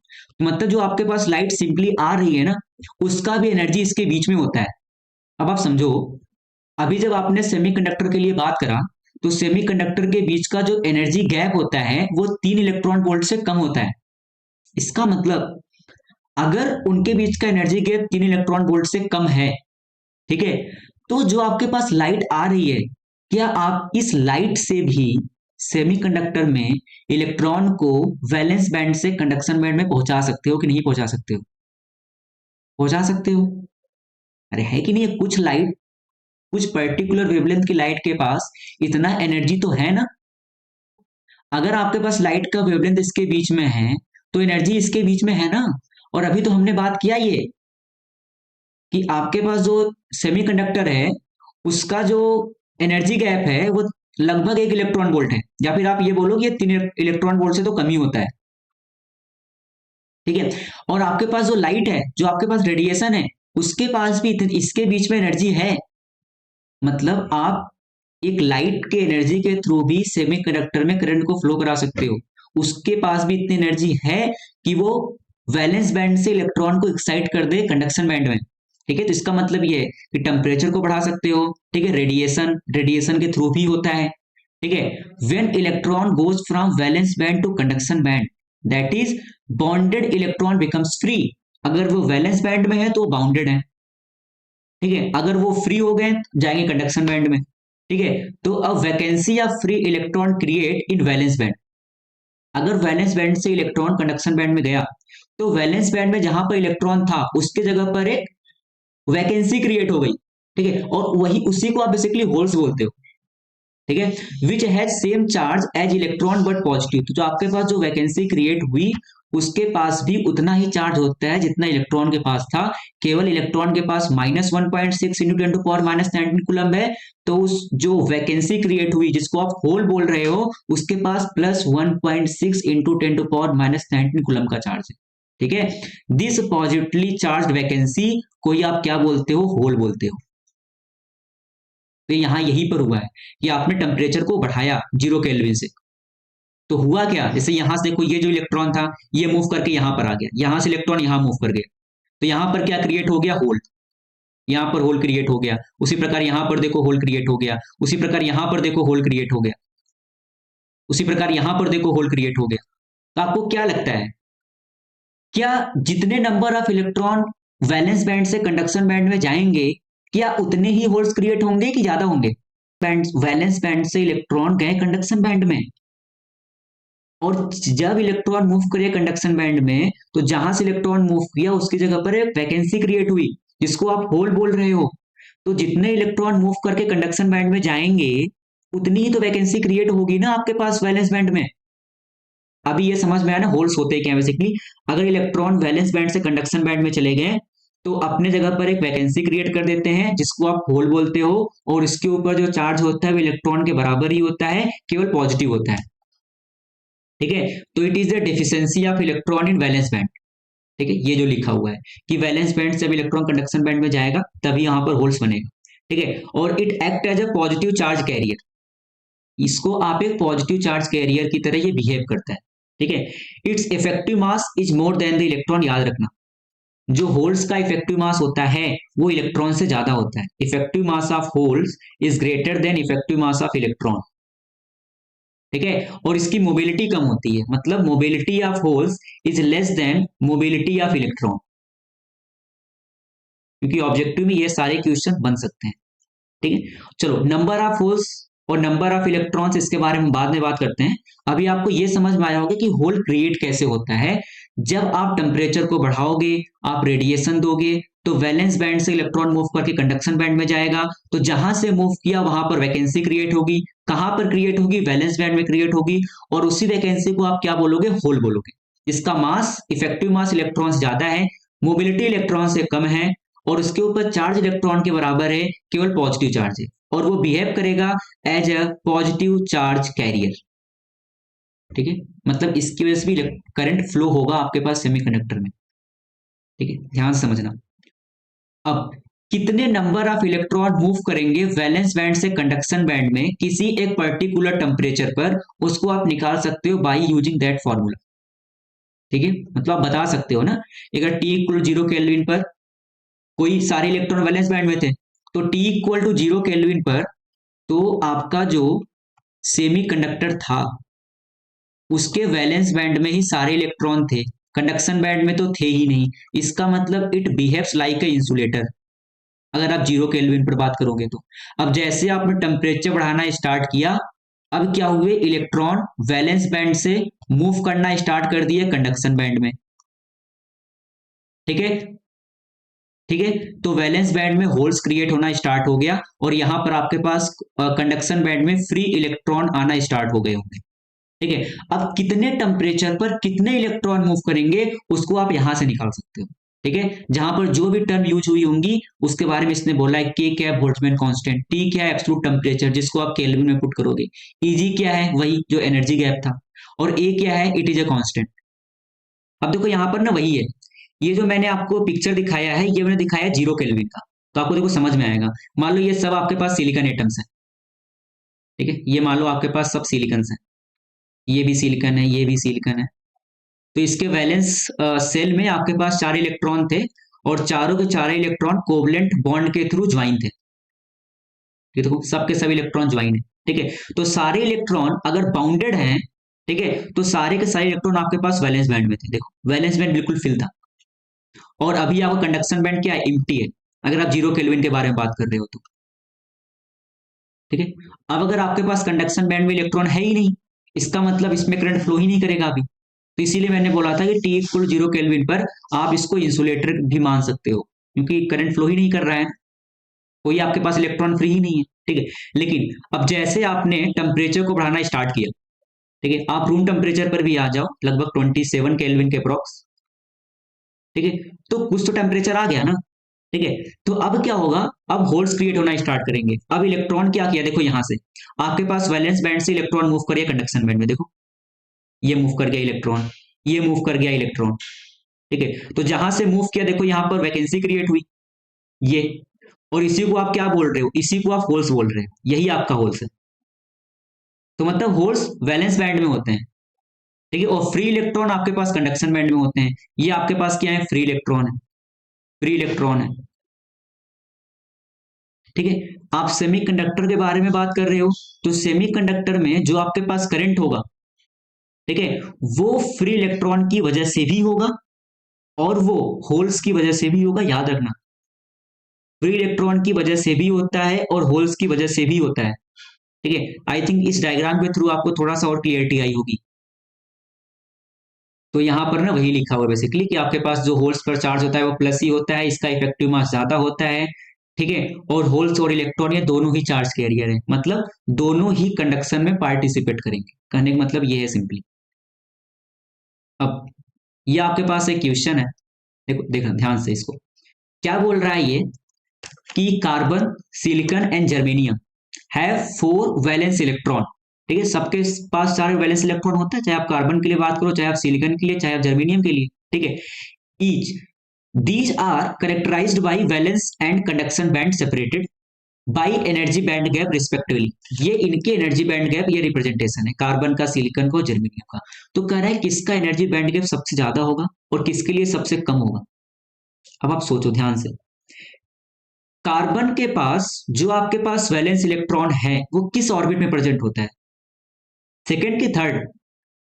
कार्बन का जो वैलेंस इलेक्ट्रॉन है वो किस ऑर्बिट में प्रेजेंट है,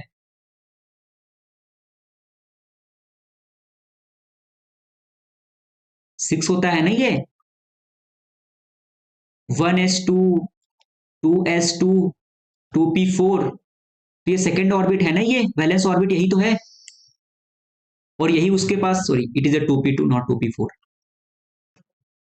जो इसके 4 वैलेंस इलेक्ट्रॉन हैं वो प्रेजेंट है सेकेंड ऑर्बिट में। ठीक है, प्रेजेंट इन सेकेंड ऑर्बिट। अब ध्यान से देखना बस, सेकेंड ऑर्बिट में ये प्रेजेंट है वैलेंस इलेक्ट्रॉन। ठीक है, उसी प्रकार अगर आप सिलिकॉन के लिए बात करोगे तो अभी हमने उसका देखा था। ठीक है, उसके जो वैलेंस इलेक्ट्रॉन थे याद करो, वो किसमें प्रेजेंट थे, valence electron present in third orbit. याद है 3s 3p present in third orbit.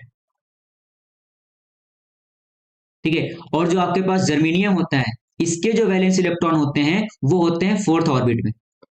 तो अब आप मुझे बताओ किसके वैलेंस इलेक्ट्रॉन में इंटरेक्शन सबसे कम होगा और किसके वैलेंस इलेक्ट्रॉन का इंटरेक्शन सबसे ज्यादा होगा। सिलिकॉन, जर्मेनियम होगा ना। देखो ये थर्ड ऑर्बिट है, ये फोर्थ ऑर्बिट है, थर्ड के बाद फोर्थ आता है। मैंने बोला था ना आउटर ऑर्बिट के इलेक्ट्रॉन का इंटरेक्शन सबसे ज्यादा होता है। अरे ये n इक्वल टू 1 है, ये n इक्वल टू 2 आएगा यहाँ पे, फिर ये n इक्वल टू 3 आएगा, फिर n इक्वल टू 4 आएगा आपके पास। ये सर्कुलर है, समझ लेना। ठीक है, तो सबसे आउटर ऑर्बिट तो ये है ना, जो सबसे आउटर है, तो इसमें जो इलेक्ट्रॉनों का उसका इंटरेक्शन सबसे ज्यादा होगा। ठीक है, मतलब सबसे कम एनर्जी गैप जो होगी वो जर्मेनियम के लिए होगी और सबसे ज्यादा आपके लिए होगा कार्बन का। मतलब आपका ऑप्शन कौन सही होगा, जर्मेनियम के लिए सबसे कम, कार्बन के लिए सबसे ज्यादा। और आपको पता है कि आपके पास जो कार्बन का एनर्जी गैप होता है वो लगभग लगभग 6 इलेक्ट्रॉन वोल्ट के अप्रॉक्स होता है। मतलब ये इंसुलेटर होता है आपके पास कार्बन, इसमें इलेक्ट्रॉन नहीं फ्लो करता है, it behaves like a insulator. और एक्सप्लेनेशन ये है क्योंकि कंडक्शन में पार्टिसिपेट ही करते हैं जो आउटर ऑर्बिट के इलेक्ट्रॉन्स होते हैं। ठीक है, और कार्बन में जो आउटर ऑर्बिट के इलेक्ट्रॉन्स हैं वो सेकेंड ऑर्बिट में है, सिलिकॉन के थर्ड ऑर्बिट में, जर्मेनियम के फोर्थ ऑर्बिट में। ठीक है, सही है। आप न्यूक्लियस से जितना दूर जाते जाओगे इंटरेक्शन उतना बढ़ता जाता है और जितना पास रहोगे इंटरेक्शन उतना कम होगा। देखो, अब उसके बाद बात करते हैं क्लासिफिकेशन ऑफ सेमीकंडक्टर। तो हमारे पास दो प्रकार के सेमीकंडक्टर होते हैं। ठीक है, एक तो आपके पास होता है इंट्रिंसिक और एक होता है एक्सट्रिंसिक। इंट्रिंसिक का क्या मतलब है, आपके पास प्योर सेमीकंडक्टर, प्योर जो आप मार्केट से खरीद कर लाए, बिल्कुल प्योर सिलिकॉन या फिर बिल्कुल प्योर जर्मेनियम जो आपको नेचुरली मिलता है। ठीक है, वो आपके पास होता है इंट्रिंसिक सेमीकंडक्टर। एक्सट्रिंसिक क्या होता है, उसमें कुछ केमिकल इंप्योरिटी मिला करके उसके हम प्रॉपर्टीज को इनहांस करते हैं। ठीक है, कि हमको ज्यादा करंट मिले, ज्यादा अच्छा कंडक्शन मिले, तो उसके प्रॉपर्टी को इनहांस करने के लिए हम उसमें कुछ केमिकल इंप्योरिटी को ऐड करते हैं, तो इसको हम एक्सट्रिंसिक सेमीकंडक्टर बोलते हैं। और जो आपके पास इंट्रिंसिक सेमीकंडक्टर है ये प्योर है। ठीक है, प्योर फॉर्म में आपको जो मिलता है वो आप उसको बोलते हो इंट्रिंसिक सेमीकंडक्टर। ठीक है, तो वही यहां पर है। ठीक है, पहले आप अगर इंट्रिंसिक सेमीकंडक्टर के लिए बात करोगे तो अ semiconductor in a pure form is called intrinsic semiconductor. ठीक है। अब अगर आपके पास केवल सिलिकॉन ही है, आपके पास केवल अगर जर्मेनियम ही है, ठीक है, तो आउटर ऑर्बिट में मान लो आपने अगर सिलिकॉन लिया यहाँ पे, जैसे एग्जांपल के थ्रू मैंने यहाँ पर सिलिकॉन ले रखा है, तो सिलिकॉन के आउटर सेल में आपके पास 4 इलेक्ट्रॉन है। ठीक है, 4 इलेक्ट्रॉन है जो कि कोवलेंट बॉन्ड के थ्रू अपने जुड़े हुए हैं। ठीक है, और टी इक्वल टू 0 केल्विन पर अगर आप बात करोगे तो सारे के सारे आपके पास होंगे वैलेंस बैंड में। ध्यान से देखना, ये आपके पास वैलेंस बैंड है और ये आपके पास है कंडक्शन बैंड। ये आपके पास वैलेंस बैंड और ये आपके पास कंडक्शन बैंड। ठीक है, ये कहानी है टी इक्वल टू 0 केल्विन की। ठीक है, तो अगर मैं यहां पर आपको टी इक्वल टू 0 केल्विन का दिखाऊं ना, क्योंकि सबके सब क्या है, सिलिकॉन है, तो टी इक्वल 0 केल्विन पर सारे के सारे इलेक्ट्रॉन आपके पास वैलेंस बैंड में ही होंगे, क्योंकि सबके सब बाउंडेड है ना। कोई फ्री है टी इक्वल 0 केल्विन पर? कोई फ्री नहीं है। ठीक है, तो आपके पास जो कंडक्शन बैंड है ये इम्प्टी होगा, बिल्कुल खाली पड़ा है। अब हुआ क्या, जैसे आपने टेम्परेचर बढ़ाना स्टार्ट किया, जैसे मैं टेम्परेचर बढ़ाना स्टार्ट किया, अब क्या होगा, इलेक्ट्रॉन की एनर्जी बढ़ेगी अगर आप उनका टेम्परेचर बढ़ा रहे हो तो यहां से वो बॉन्ड को ब्रेक कर देते हैं। ठीक है, और ब्रेक करके अब वो मूव करने लगते हैं कंडक्शन बैंड में। ठीक है, अगर आप टेम्परेचर बढ़ाओगे कुछ ऐसा कि ये आपके पास वैलेंस बैंड है और ये आपके पास कंडक्शन बैंड है, तो ये लेट सपोज ये आपके पास जो इलेक्ट्रॉन थे ऐसे थे पहले। ठीक है, अब ये मूव करके लेट सपोज ये इलेक्ट्रॉन यहां चला गया, ये इलेक्ट्रॉन मूव करके यहां चला गया, ये इलेक्ट्रॉन मूव करके यहां चला गया। ठीक है, यहाँ पर आप इसको डॉट से दिखा लो भी, यहाँ पर ये आपके पास इलेक्ट्रॉन्स है। ठीक है, अब क्या हुआ, इलेक्ट्रॉन मूव करके यहाँ आ गए, ये इलेक्ट्रॉन यहाँ आ गया, ये इलेक्ट्रॉन यहाँ आ गया। ठीक है, तो वहां पर क्या क्रिएट हो गया, वैकेंसी। ये आपको जो दिख रहा है ना, ये 3, एक ये और एक ये आपके पास वैकेंसी है। इसको ही आप क्या बोलोगे, होल्स। इसको आप क्या बोलोगे, होल। तो आपको क्या लगता है, जितना इलेक्ट्रॉन कंडक्शन बैंड में गया है, क्या उतने ही होल्स क्रिएट हुए हैं? सोचो, जितना इलेक्ट्रॉन वैलेंस बैंड से कंडक्शन बैंड में गया है, क्या उतने ही वैकेंसी क्रिएट हुई है, मतलब उतने ही होल्स क्रिएट हुए। ठीक है, तो जब आप इंट्रिंसिक सेमीकंडक्टर के लिए बात करते हो तो नंबर ऑफ होल्स और नंबर ऑफ फ्री इलेक्ट्रॉन ये दोनों बराबर होते हैं, जो कि आपको यहां पर बताया गया है। ये दोनों बराबर होंगे अगर आप इंट्रिंसिक सेमीकंडक्टर के लिए बात करोगे तो। ठीक है, in intrinsic semiconductor the number of free electrons and the holes are equal and both electron and holes contribute in current conduction, जो कि मैंने बात किया था। इस सेमीकंडक्टर में करंट भी पार्टिसिपेट करता है, सॉरी, इलेक्ट्रॉन भी पार्टिसिपेट करता है कंडक्शन में और होल्स भी पार्टिसिपेट करते हैं कंडक्शन में। ठीक है, अरे कुछ कुछ समझ में आ रहा है हो क्या रहा है इसमें? इसीलिए मैंने पहले आपको होल्स का फॉर्मेशन बताया था, उसके बाद में आपको यहां पर लेकर के आया, समझो। तो इंट्रिंसिक बिल्कुल प्योर सेमीकंडक्टर है। ठीक है, अब अगर आप इलेक्ट्रिकल कंडक्शन के लिए बात करो तो है क्या ना, जैसे मान लो आपके पास ये सेमीकंडक्टर मटेरियल है, ये वाला, ये आपके पास सेमीकंडक्टर मटेरियल है। ठीक है, अब आपने क्या किया, मान लो आपने यहाँ पर बैटरी लगा दी, बैटरी आपकी ऐसे लगी हुई है, यहाँ पर आपने लगा दिया बैटरी 20 वोल्ट की। ठीक है, अब जैसे जैसे आप वोल्टेज को इंक्रीज करोगे, जैसे जैसे आप वोल्टेज को बढ़ाओगे, आप वोल्टेज को वेरी करा करके, अगर ये सेमीकंडक्टर मटेरियल आपके पास था, ये वाला, ये आपके पास सेमीकंडक्टर मटेरियल था, देखना ध्यान से, ये आपके पास सेमीकंडक्टर मटेरियल था। जैसे आप वोल्टेज को बढ़ाओगे तो वोल्टेज को बढ़ाने पर होगा क्या, अब इसमें इलेक्ट्रॉन फ्री होंगे, अब इलेक्ट्रॉन वैलेंस बैंड से कंडक्शन बैंड में मूव करेंगे ना। वोल्टेज को बढ़ा के मतलब आप इलेक्ट्रॉन की एनर्जी बढ़ा रहे हो, तो अब इलेक्ट्रॉन फ्री होकर के वैलेंस से कंडक्शन बैंड में जाएंगे, तो वैलेंस बैंड में तो होल्स बनेंगे, कंडक्शन बैंड में इलेक्ट्रॉन्स, फ्री इलेक्ट्रॉन्स आएंगे। ठीक है, और दोनों ही चार्ज कैरियर होते हैं, दोनों ही मूव करते हैं। मतलब बेसिकली होल्स मूव नहीं करता है, केवल इलेक्ट्रॉन, जैसे आपके पास यहां पर देखो ध्यान से, मैं आपको फिर से ले आता हूं इस डायग्राम पे, कहां गया, इस वाले पर ध्यान से देखना। जैसे मान लो, ध्यान से देखना, मान लो यहां से इलेक्ट्रॉन फ्लो करके यहां आ गया। ठीक है, तो यहां पर आपके पास होल क्रिएट हुआ। मान लो ये जो इलेक्ट्रॉन है, यहां पर होल्स है, यहां पर इलेक्ट्रॉन है, तो होल्स पर पॉजिटिव चार्ज है, इलेक्ट्रॉन पर नेगेटिव चार्ज है, तो इसको अट्रैक्ट करेगा। तो मान लो ये इलेक्ट्रॉन मूव करके यहां आ गया, तो अब होल्स यहां पर क्रिएट हो गया। ठीक है, उसी प्रकार मान लो ये इलेक्ट्रॉन मूव करके यहां आ गया, तो अब होल्स यहां पर क्रिएट हो गया।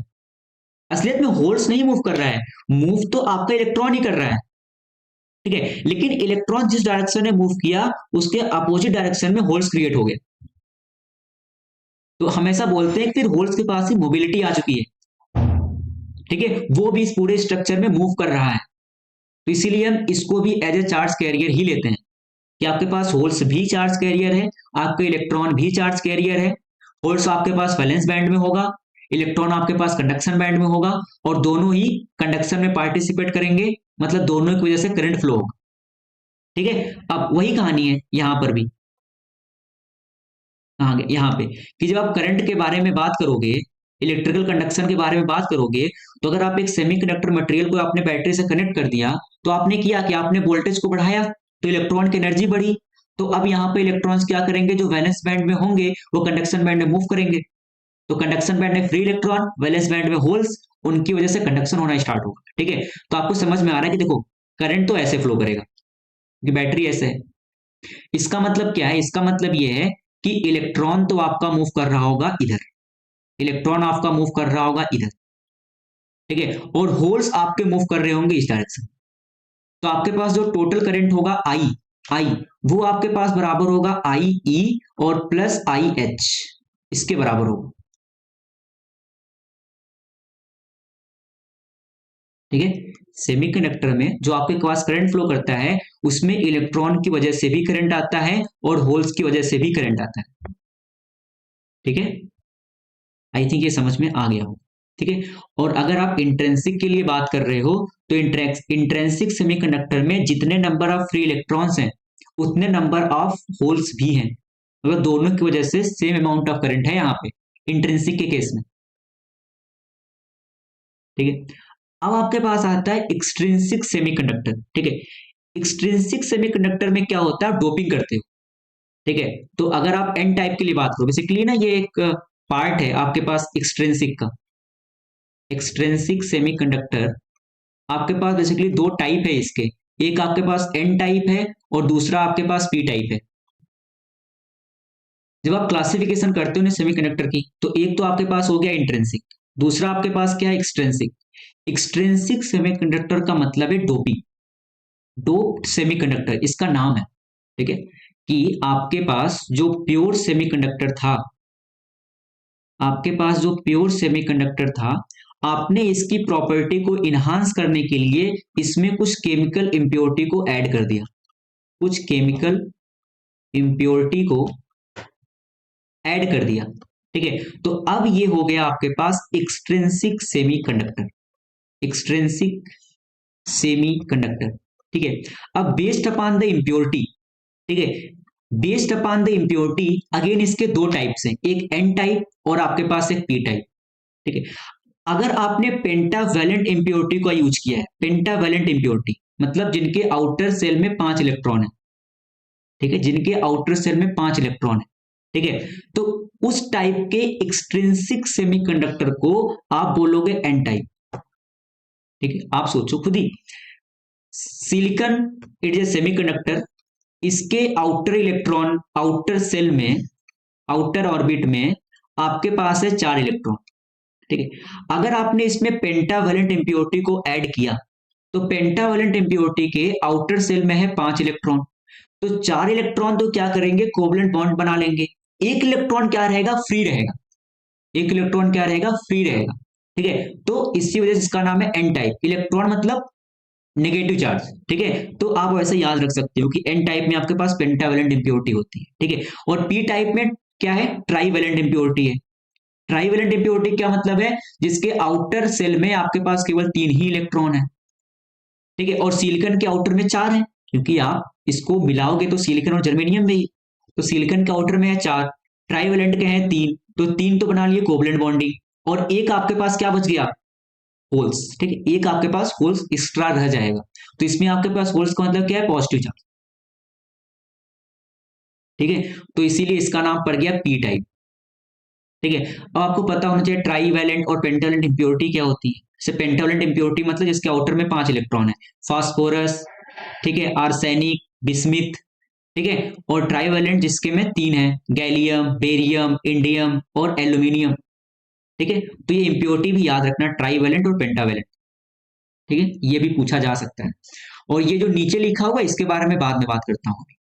पहले एन टाइप और पी टाइप को आपको समझ में आना चाहिए कि कैसे कैटेगराइज किए गए हैं। ठीक है, अब ध्यान से देखना, एन टाइप बेसिकली क्या है, जस्ट 1 मिनट। ठीक है, एन टाइप क्या है, एन टाइप सेमीकंडक्टर में आपको ये तो समझ में आ गया, इसमें आप मिलाओगे pentavalent impurity, pentavalent impurity. Pentavalent impurity को आप ऐड करोगे एन टाइप सेमीकंडक्टर में, ध्यान से देखो। तो पेंटावेलेंट इम्प्योरिटी को आपको ऐड करना है। ठीक है, तो N type semiconductor is obtain by adding a small amount of pentavalent impurity in a sample of intrinsic semiconductor ना, वही मतलब प्योर सेमीकंडक्टर में आप ऐड करोगे। और दूसरा जो यहाँ पर लिखा गया स्मॉल अमाउंट, ठीक है, ऐसा नहीं कि बहुत ज्यादा ही मिला दो आप, इस सेमीकंडक्टर की आप प्रॉपर्टी ही चेंज कर बैठो, ऐसा भी नहीं करना है आपको। ठीक है, मतलब मान लो अगर आपके पास 1 लाख सिलिकॉन एटम है, तो 1 लाख सिलिकॉन एटम में आप 3-4 हजार उसमें पेंटावेलेंट इम्प्योरिटी को ऐड कर दो, कुछ ऐसा। ठीक है, ये नहीं कि आपने बहुत ज्यादा ऐड कर दिया, अगर आप बहुत ज्यादा ऐड कर दोगे तो फिर वो सेमीकंडक्टर रहेगा ही नहीं, फिर वो कुछ और ही बन जाएगा। तो आपको सेमीकंडक्टर की प्रॉपर्टी को बचा के रखनी है, इसीलिए आप बहुत कम अमाउंट में ही ऐड करते हो कि 1 लाख सिलिकॉन एटम में आप 3 से 4 हजार आप पेंटावेलेंट इम्प्योरिटी ऐड कर दो, या ट्राईवेलेंट इम्प्योरिटी ऐड कर दो अपने अकॉर्डिंग जो आपको चाहिए। ठीक है, तो द पेंटावेलेंट इम्प्योरिटी यहाँ पे से लिखा गया आपके पास फॉस्फोरस है, आर्सेनिक है, बिस्मिथ है, और सॉरी एंटीमनी है और बिस्मिथ है। ठीक है, तो अब इन सबके वैलेंस सेल में, वैलेंस ऑर्बिट में आपके पास 5 इलेक्ट्रॉन हैं। अब ध्यान से देखना। ठीक है, यहाँ पर मैंने केवल आपके पास 2 दिखाए हैं, होंगे तो यहाँ पर, और फिर आपके पास सिलिकॉन होगा, फिर यहाँ पर आपके पास सिलिकॉन होगा, फिर कहीं बगल में आपके पास फॉस्फोरस होगा। ठीक है, बस यहाँ पर आप देखो, ये आपके पास सिलिकॉन के वैलेंस में 4 था, आपने फॉस्फोरस लाया। ठीक है, तो इसके इधर भी सिलिकॉन होगा, इधर भी सिलिकॉन होगा, यहाँ भी सिलिकॉन होगा। ठीक है, लेट सपोज यहाँ भी आपके पास सिलिकॉन है, कुछ ऐसा है। ठीक है, आप तो 2 को देखो, एक फॉस्फोरस को देखो और आप एक सिलिकॉन को देखो। तो अगर आपके पास ये फॉस्फोरस है और ये आपके पास सिलिकॉन है, अब ध्यान से समझो आप, इसमें हुआ क्या, सिलिकॉन के वैलेंस सेल में थे 4 इलेक्ट्रॉन, आपने फॉस्फोरस को ऐड किया, फॉस्फोरस के वैलेंस सेल में है 5 इलेक्ट्रॉन, तो 4 इलेक्ट्रॉन तो आपके पास बॉन्डिंग में चले गए, 4 इलेक्ट्रॉन तो आपके पास बॉन्डिंग में चले गए।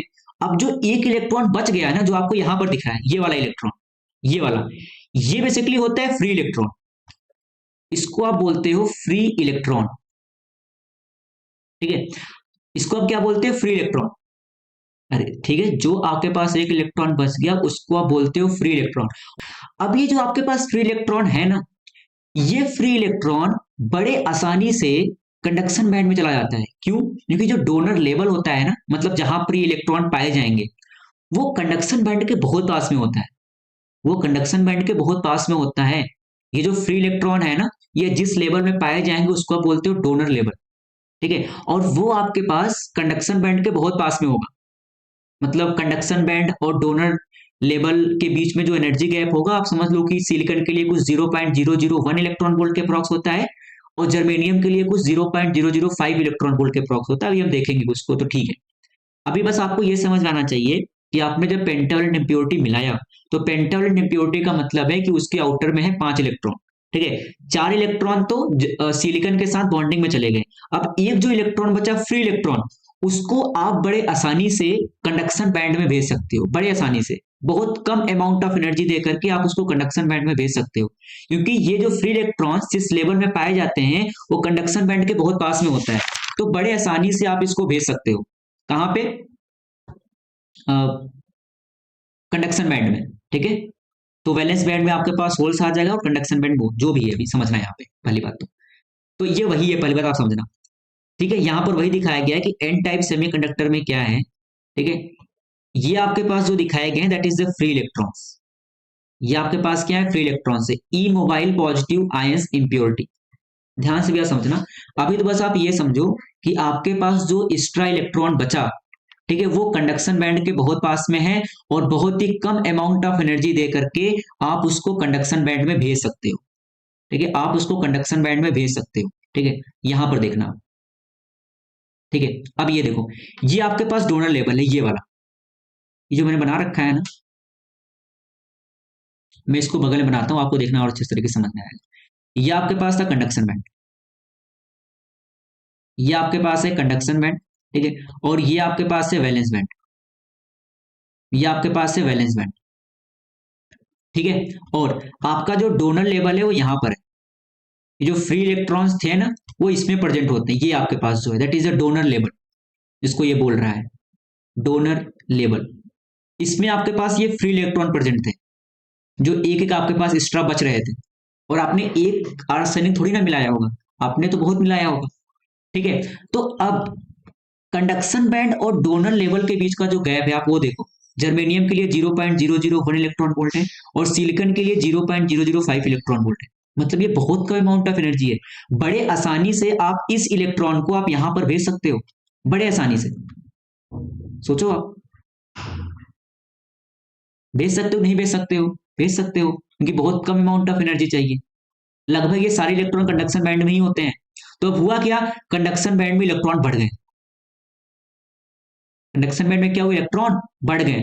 तो एन टाइप सेमीकंडक्टर में क्या होता है, जो नंबर ऑफ इलेक्ट्रॉन्स होते हैं वो ज्यादा होते हैं होल से, ये ज्यादा होते हैं, ठीक है। इसका मतलब इसमें आपका जो टोटल करंट है ना वो लगभग लगभग इलेक्ट्रॉन की वजह से जो करंट है उसके बराबर ही होता है, क्योंकि होल्स को कंपेयर में इलेक्ट्रॉन बहुत ज्यादा है, ठीक है। तो इलेक्ट्रॉन की वजह से जो करंट होगा वो भी ज्यादा होगा as compare to the holes. तो लगभग सारा करंट ही हम मानते हैं कि वो करंट इलेक्ट्रॉन की वजह से ही है, अगर आप एन टाइप सेमीकंडक्टर के बारे में बात कर रहे हो तो,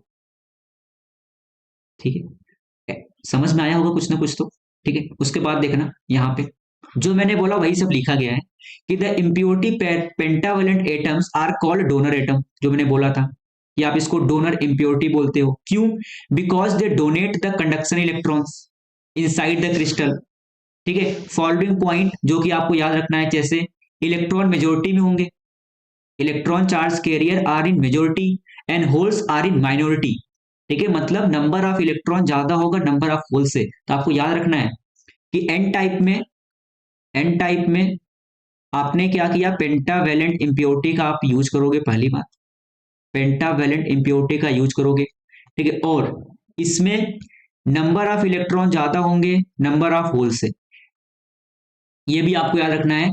मतलब जो टोटल करंट है वो लगभग इलेक्ट्रॉन की वजह से जो करंट है उसके बराबर ही आपके पास हो, ठीक। अब दूसरी बात, इस इसको देखो, N type semiconductor is also electrically neutral, ठीक है। तो ये अपने दिमाग में मत बैठा लेना कि इसमें इलेक्ट्रॉन एक्स्ट्रा है, तो इलेक्ट्रॉन के पास नेगेटिव चार्ज है तो आपका एन टाइप सेमीकंडक्टर नेगेटिव होगा ओवरऑल, नहीं। अरे आर्सेनिक आप जो लाए थे, आर्सेनिक एटम तो न्यूट्रल था ना, और सिलिकॉन भी न्यूट्रल था। भले आर्सेनिक के पास वैलेंस शेल में 5 इलेक्ट्रॉन था, लेकिन था तो वो न्यूट्रल ही ना। तो और आपके पास सिलिकॉन भी न्यूट्रल था। तो जब आपने इसकी डोपिंग कराई, जब आपने इसको मिक्स किया, तो आर्सेनिक भी न्यूट्रल सिलिकॉन भी न्यूट्रल, तो ओवरऑल तो मटेरियल भी न्यूट्रल ही होगा। भले ही आपके पास एक फ्री इलेक्ट्रॉन बच रहा है, लेकिन आपका जो ओवरऑल कंडक्ट सेमीकंडक्टर है वो न्यूट्रल ही है, यार ये पता होना चाहिए, ठीक है, कि आपके पास एन टाइप सेमीकंडक्टर ओवरऑल होगा न्यूट्रल ही, क्योंकि आर्सेनिक भी न्यूट्रल सिलिकॉन भी न्यूट्रल।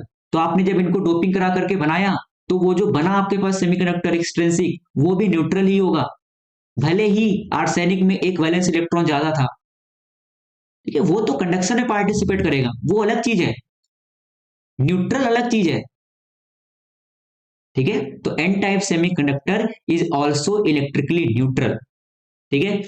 और ये आपको दिखाया गया है, ये नीचे जो शो कराया गया है बेसिकली, इसमें आपके पास नंबर ऑफ इलेक्ट्रॉन ज्यादा होंगे और नंबर ऑफ होल्स आपके पास कम होंगे, ठीक है। ये आपके पास एन टाइप होता है। फिर पी टाइप में क्या होगा, पी टाइप में क्या होगा, पी टाइप में आपके पास ट्राईवेलेंट इंप्योरिटी होंगी, ठीक है। ट्राईवेलेंट इंप्योरिटी, ये ट्राईवेलेंट, जैसे बोरान हो गया, एल्यूमिनियम हो गया, जर्मेनियम हो गया, इंडियम हो गया, ठीक है। ये सब जो आपके पास ट्राईवेलेंट इंप्योरिटीज है, ठीक है, इनको आप ऐड करोगे, अगेन वही स्मॉल अमाउंट में ही ऐड करना है, ठीक है। तो इस केस में क्या होगा, नंबर ऑफ होल्स ज्यादा हो जाएंगे नंबर ऑफ इलेक्ट्रॉन से, इस केस में आपके पास ये होगा।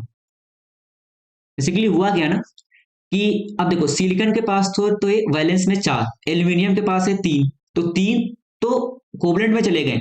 अब यहां पर क्या हुआ ना, ये बेसिकली एक होल्स बना, ये एक होल है, ठीक है। और इसको आप एक्सेप्टर इम्प्योरिटी भी बोलते हो, एक्सेप्टर इम्प्योरिटी, मतलब जो इसमें आप ऐड कर रहे हो ना, या फिर आप इसको एक्सेप्टर, जैसे वहां पर उसको डोनर बोले थे, यहां पर आप इसको एक्सेप्टर बोल सकते हो, ठीक है। यहां पर एक्स्ट्रा होल्स है, और ये होल्स जिस लेवल में पाए जाते हैं, जैसे एक्सेप्टर लेवल, वो वैलेंस बैंड के बहुत पास में होता है। तो होगा क्या ना, समझना ध्यान से। जैसे आपके पास ये कंडक्शन बैंड था, सॉरी, ये आपके पास वैलेंस बैंड है, ठीक है, और ये आपके पास कंडक्शन बैंड है, ये आपके पास लेट सपोज कंडक्शन बैंड है। तो होल्स इस बैंड में पाए जाते हैं, इसमें इसमें आपके पास होल्स हैं, इस वाले में ये आपके पास होल्स है, ये आपके पास होल्स है। इसको आप बोलते हो एक्सेप्टर लेवल, एक्सेप्टर लेवल।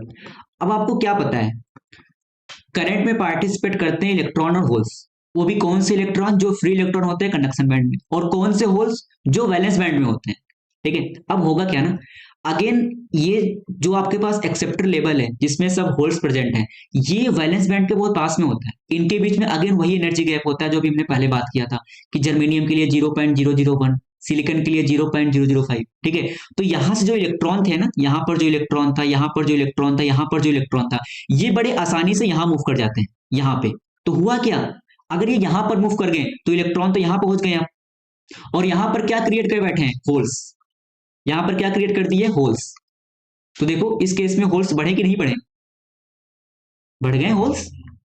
अरे होल्स तो वैलेंस बैंड में ही होंगे ना, ठीक है। तो अगर आपके पास एक्सेप्टर लेवल, ये जो आपके पास होल्स था, ये जिस लेवल में प्रेजेंट होता है, अगर वो वैलेंस बैंड के बहुत पास में है, तो वैलेंस बैंड से इलेक्ट्रॉन मूव कर गए इस लेवल्स में, तो वैलेंस बैंड में क्या क्रिएट हो गया, होल्स। तो इस केस में आपने नंबर ऑफ होल्स बढ़ा दिया, और करंट तो दोनों की वजह से ही होता है।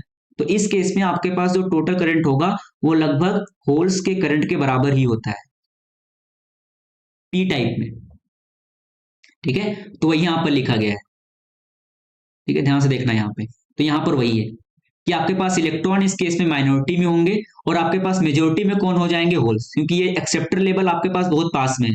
तो यहां से इलेक्ट्रॉन मूव करके यहाँ पहुंच जाएगा, और यहाँ पर क्या क्रिएट कर देगा, होल्स, और इलेक्ट्रॉन आपके पास यहाँ पर आ जाएंगे सब। यहाँ पे एक्सेप्टर लेवल में इलेक्ट्रॉन मूव कर गया, कहां से, वैलेंस बैंड से, यहाँ पे।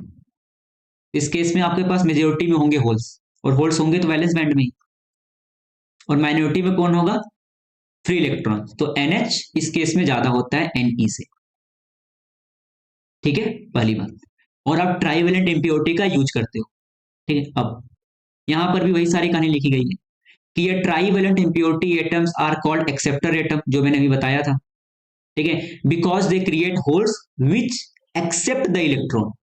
इसीलिए आप इसको एक्सेप्टर एटम बोलते हो, क्योंकि ये इसमें इलेक्ट्रॉन्स आएंगे जो होल्स क्रिएट हुए, ठीक है। फॉलोइंग पॉइंट्स जो आपको याद रखना है, पहला, किसमें क्या ज्यादा होते हैं, होल्स, होल्स मेजोरिटी में होते हैं। दूसरा, अगेन पी टाइप सेमीकंडक्टर भी आपका होगा तो इलेक्ट्रिकली न्यूट्रल ही, क्योंकि आपने जो ट्राइवेलेंट इम्प्योरिटी मिलाया, वो पहले क्या था, इलेक्ट्रिकली न्यूट्रल। सेमीकंडक्टर सिलिकॉन या जर्मेनियम, वो भी न्यूट्रल। तो अगर आपने न्यूट्रल और न्यूट्रल को मिलाया, डोपिंग किया, जो भी आपने बनाया, वो भी आपके पास न्यूट्रल ही रहेगा, ठीक है। और ये आप फिगर के थ्रू भी आप देख सकते हो इनको, कुछ ऐसा आपके पास है, इसमें आपको दिख रहा है कि होल्स ज्यादा हैं और इलेक्ट्रॉन्स आपके पास कम है, ठीक है। तो ये आपके पास बेसिकली क्या होता है, P type semiconductor. I think समझ में आया होगा। अच्छा, एक चीज मैं और अगर यहां पर पूछूं कि इंट्रिंसिक सेमीकंडक्टर में ऐसा क्या था कि जिसकी वजह से हमको एक्सट्रिंसिक सेमीकंडक्टर पे आना पड़ा, मतलब लिमिटेशंस क्या हैं।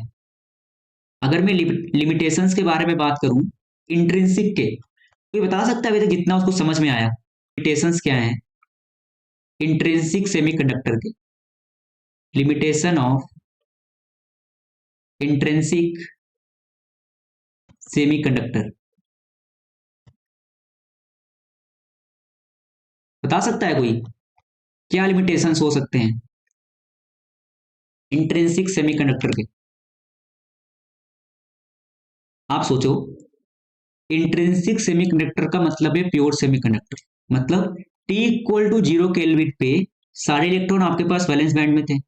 जैसे जैसे आपने टेम्परेचर को बढ़ाना स्टार्ट किया था, इलेक्ट्रॉन मूव करना स्टार्ट कर गए थे वैलेंस बैंड से कंडक्शन बैंड में, ठीक है, तो कंडक्शन बैंड्स में फ्री इलेक्ट्रॉन और वैलेंस बैंड में होल्स जो कि कंडक्शन में पार्टिसिपेट किए, तो टोटल जो करंट आया था वो इलेक्ट्रॉन की वजह से भी था और वो होल्स की वजह से भी था। अब आप खुद सोचो, जितना ज्यादा टेम्परेचर होगा, ठीक है, जितना ज्यादा टेम्परेचर होगा सराउंडिंग का, उतना ज्यादा आपके पास कंडक्शन बैंड में आपके पास फ्री इलेक्ट्रॉन्स आएंगे, मतलब उतना ज्यादा नंबर ऑफ फ्री इलेक्ट्रॉन्स होंगे, और जितने नंबर ऑफ फ्री इलेक्ट्रॉन्स होंगे उतने ही नंबर ऑफ होल्स भी होंगे। अब आप सोचो, आपने मान लो एक इंट्रिंसिक सेमीकंडक्टर बनाया, कोई डिवाइस बनाई, ठीक है, आप सोचो आप उसको राजस्थान में ले गए, ठीक है, मान लो आपने राजस्थान में उसको बनाया था, तो अगर आपने उस डिवाइस को राजस्थान में बनाया था, तो राजस्थान में जो टेम्परेचर होता है वो कितना होता है अप्रोक्सीमेट, 35-40 के अप्रोक्सीमेट। आपने मान लो वहां पर बनाया इस सेमीकंडक्टर को, तो आपने उसको मेजर किया, कुछ करंट आ रहा था, ठीक है, अब आप उस डिवाइस को लेकर के आओ जम्मू एंड कश्मीर में, ठीक है, कितना टेम्परेचर है यहाँ पर कश्मीर में, बहुत कम, 2-3 डिग्री सेंटीग्रेड, कभी काल तो माइनस में भी। तो क्या अब उतने नंबर ऑफ फ्री इलेक्ट्रॉन्स होंगे कश्मीर में? नहीं होंगे ना। इंट्रिंसिक सेमी हाँ, इंट्रिंसिक सेमीकंडक्टर में जो करंट फ्लो हो रहा है वो टेम्परेचर की वजह से ही तो हो रहा है। उसमें आपने कहा कुछ डोपिंग वोपिंग किया? कुछ नहीं किया है। आप तो बस टेम्परेचर को बढ़ा रहे थे। टेम्परेचर को बढ़ा करके आपने देखा, देखो होल्स क्रिएट हो रहा है, तो कंडक्शन हो रहा है, फ्री इलेक्ट्रॉन गए कंडक्शन बैंड में, वैलेंस बैंड में फ्री इलेक्ट्रॉन, होल्स क्रिएट हुए तो कंडक्शन हो गया। आप टेम्परेचर को थोड़ी ना कंट्रोल कर सकते हो, वो तो ऊपर वाले के हाथ में है। मतलब इंट्रिंसिक सेमीकंडक्टर में आप करंट को कंट्रोल नहीं कर सकते हो। करंट को कंट्रोल करेगा टेम्परेचर, जो कि आपके हाथ में नहीं है। समझो इसकी लिमिटेशंस क्या है, कि in intrinsic semiconductor, in intrinsic semiconductor current is controlled by temperature, not user, is controlled by temperature, not user। आप नहीं कंट्रोल कर सकते हो, तो फिर मतलब क्या है? आप डिवाइस को बनाते इसलिए हो कि मैं उसको कंट्रोल कर सकूं, मेरे अकॉर्डिंग वो काम करे, ठीक है, तो ये इसकी लिमिटेशंस है, ठीक है, आप इसको कंट्रोल नहीं कर सकते हो। और दूसरी कहानी ये है कि इसमें करंट भी बहुत कम होता है, ठीक है, current is very less, current is very less, current भी बहुत कम होता है। क्यों बहुत कम होता है?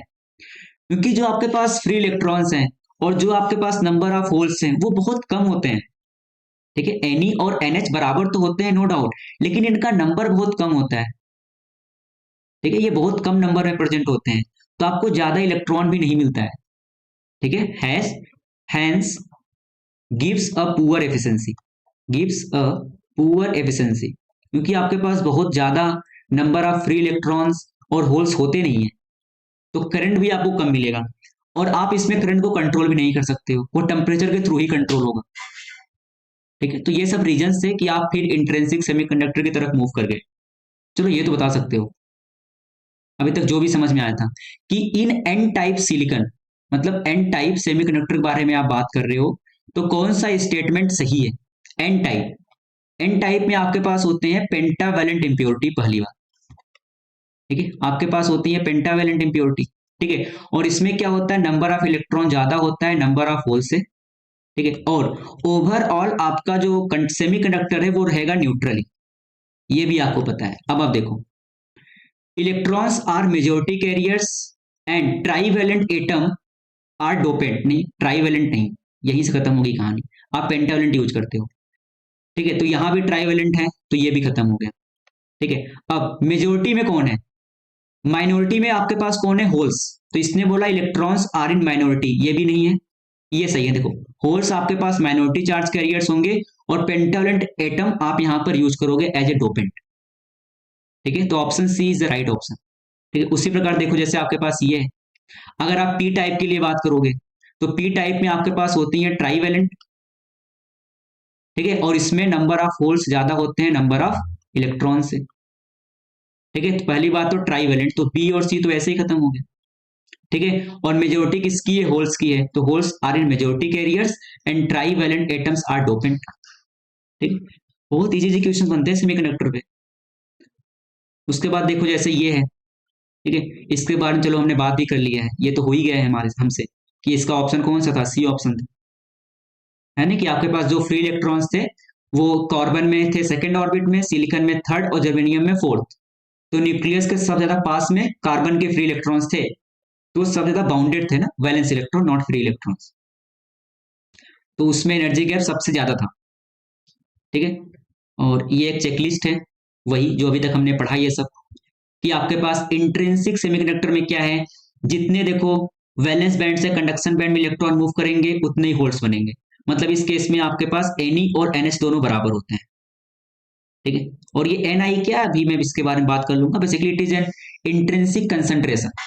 ठीक है, अभी तो आप उसको छोड़ो। फिर अगर आप एन टाइप में बात करो, जहां पर आपने पेंटावलेंट इम्प्योरिटी यूज किया था, ठीक है, तो यहाँ पर देखो ये आपके पास डोनर इम्प्योरिटी लेवल, जिसमें आपके पास वो फ्री इलेक्ट्रॉन्स थे, तो बड़े आसानी से कहाँ मूव कर जाते हैं, कंडक्शन बैंड में मूव कर जाते हैं, तो आपके पास नंबर ऑफ इलेक्ट्रॉन बढ़ जाता है। देखो नंबर ऑफ होल्स बहुत कम रहते हैं, है ना, क्योंकि वैलेंस बैंड से तो बहुत कम ही इलेक्ट्रॉन मूव करेंगे, लेकिन ये जो डोनर लेवल में इलेक्ट्रॉन्स प्रेजेंट थे वो लगभग सबके सभी मूव कर गए थे। तो इस केस में नंबर ऑफ होल्स तो बहुत कम बनेंगे, क्योंकि वैलेंस बैंड से इलेक्ट्रॉन बहुत कम जाएंगे कंडक्शन में। ठीक है, सारे इलेक्ट्रॉन तो डोनर लेवल से आ गए, इसकी वजह से इस केस में क्या हम बोलते थे कि होल्स ज्यादा होंगे, तो सारा करंट जो है वो लगभग इलेक्ट्रॉन की वजह से ही होगा। ठीक है, पी टाइप ट्राईवेलेंट, क्या इसमें था, एक्सेप्टर लेवल, जिसमें क्या थे, होल्स थे। उस होल्स में क्या हुआ था, वैलेंस बैंड के इलेक्ट्रॉन कूद करके आ गए थे, तो वैलेंस बैंड में क्या क्रिएट हो गया था, होल्स। ठीक है, तो इस केस में क्या थे, नंबर ऑफ होल्स क्या थे, ज्यादा थे। देखो ना, कंडक्शन बैंड तो कुछ ही इलेक्ट्रॉन जाएंगे मूव करके वैलेंस बैंड से, बहुत सारे इलेक्ट्रॉन यहां पर आ जाएंगे इसमें, तो होल्स ज्यादा होंगे लेकिन फ्री इलेक्ट्रॉन्स कम होंगे। इलेक्ट्रॉन मूव तो किए वैलेंस बैंड से, लेकिन कंडक्शन बैंड में बहुत कम गए, बहुत सारे यहां पर आ गए, ये एक्सेप्टर इम्प्योरिटी में, सॉरी एक्सेप्टर लेवल में, तो गए कहीं भी, लेकिन वैलेंस बैंड में होल्स तो क्रिएट हो ही गया। तो इस केस में क्या थे, नंबर ऑफ होल्स ज्यादा थे आपके पास, किससे, नंबर ऑफ इलेक्ट्रॉन से, तो आई लगभग किसके बराबर था, आई एच के बराबर ही था। ठीक है, उसके बाद यहां पर देखो करंट वही, और चाहे आप इंट्रिंसिक सेमीकंडक्टर के बारे में बात करो, चाहे आप एन टाइप चाहे आप पी टाइप, ठीक है, सबके सब होते हैं न्यूट्रली। ठीक है, फिर देखो मेजोरिटी में कौन था वो भी आप देख सकते हो, कि इंट्रिंसिक में दोनों बराबर थे, एन टाइप में आपके पास इलेक्ट्रॉन मेजोरिटी में था, और पी टाइप में आपके पास होल्स क्या था, मेजोरिटी में था। ठीक है, देखो फिर एक लास्ट क्वेश्चन है बस, कि in an type silicon which of the following statement is correct, तो ये शायद हमने कर ही लिया, कि आपके पास इलेक्ट्रॉन्स होते हैं मेजोरिटी में, ठीक है, और होल्स होते हैं माइनॉरिटी में, और इसमें होती है पेंटावेलेंट की डोपिंग, तो ये